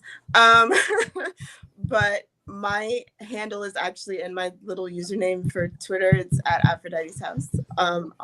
That's my Twitter if you want to follow me. So yeah. But thanks for having me again. I love being here. Yeah. Always good to have you on, Aphrodite. Thank you so much. Aphrodite came with that passion, boy. That's what I'm talking about. That passion. We rock with you, Aphrodite. The spiritualness. Appreciate it, Aphrodite. Thank you so much. Yeah. Pass it to you. See, you're dropping some value tonight. Thank you so much for jumping on again. To see final thoughts and how can they find you, see?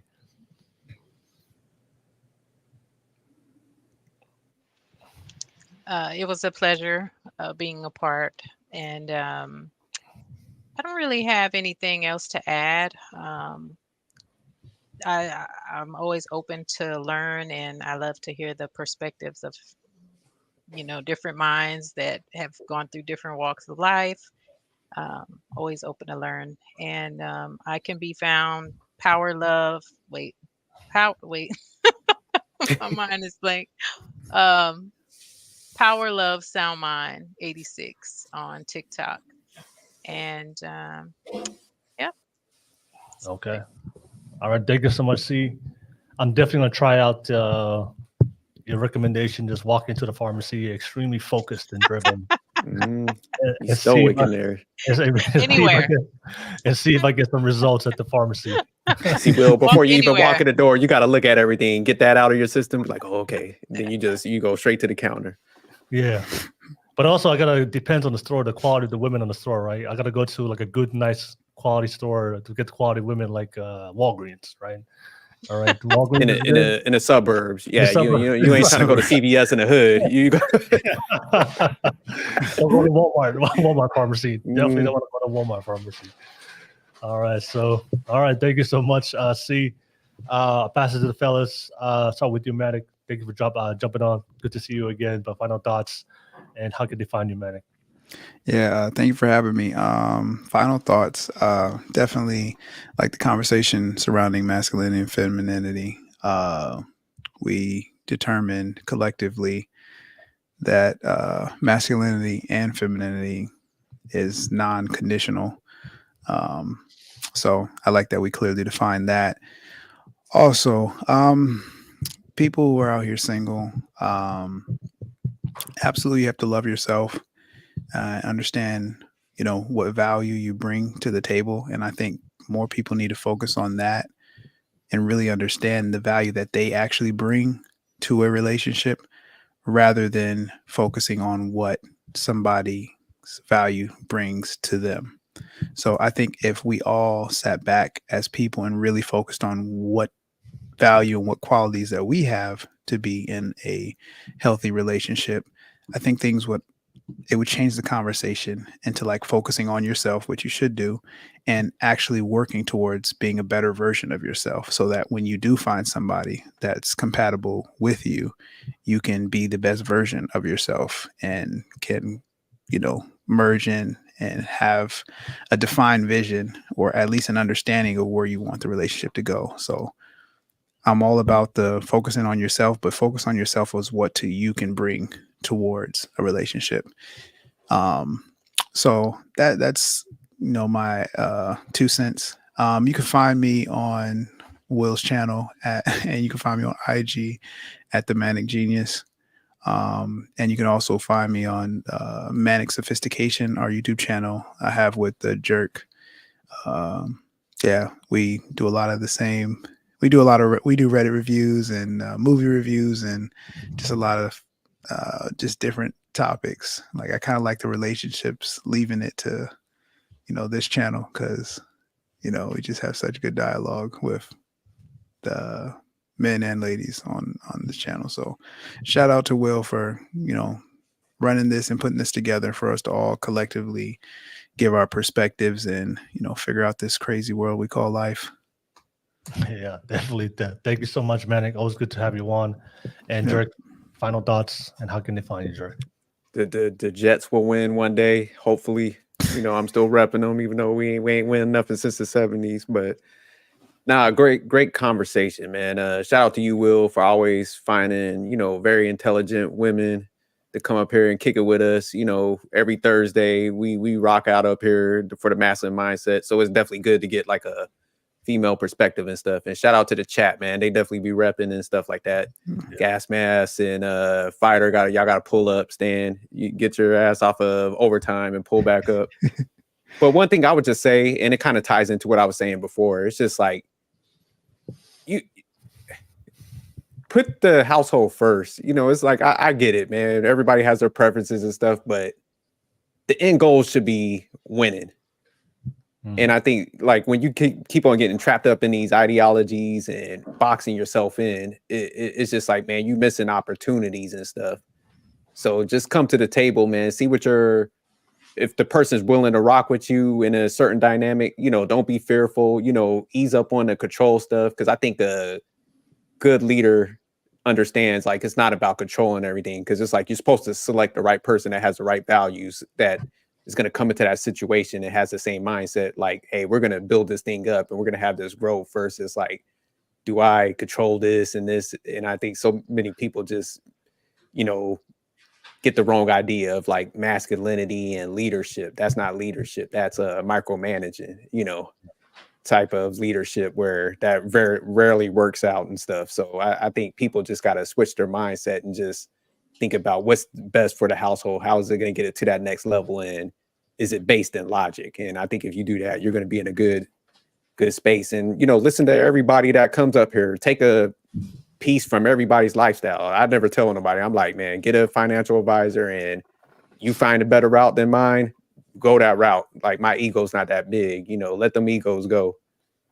And that's it, Will. Thanks again.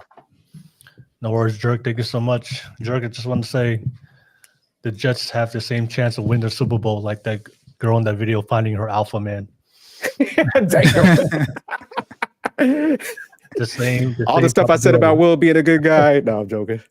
You're probably right. You guys have the same odds. She might actually have a better chance, man. That's how bad it is. All right, but thank you so much, Dirk. Ladies, thank you so much for your time. As always, I appreciate everybody on the live chat that watched the entire stream and also on the other platforms. And Stan, Amy, and Jack, thank you for your super chat for donating to the channel.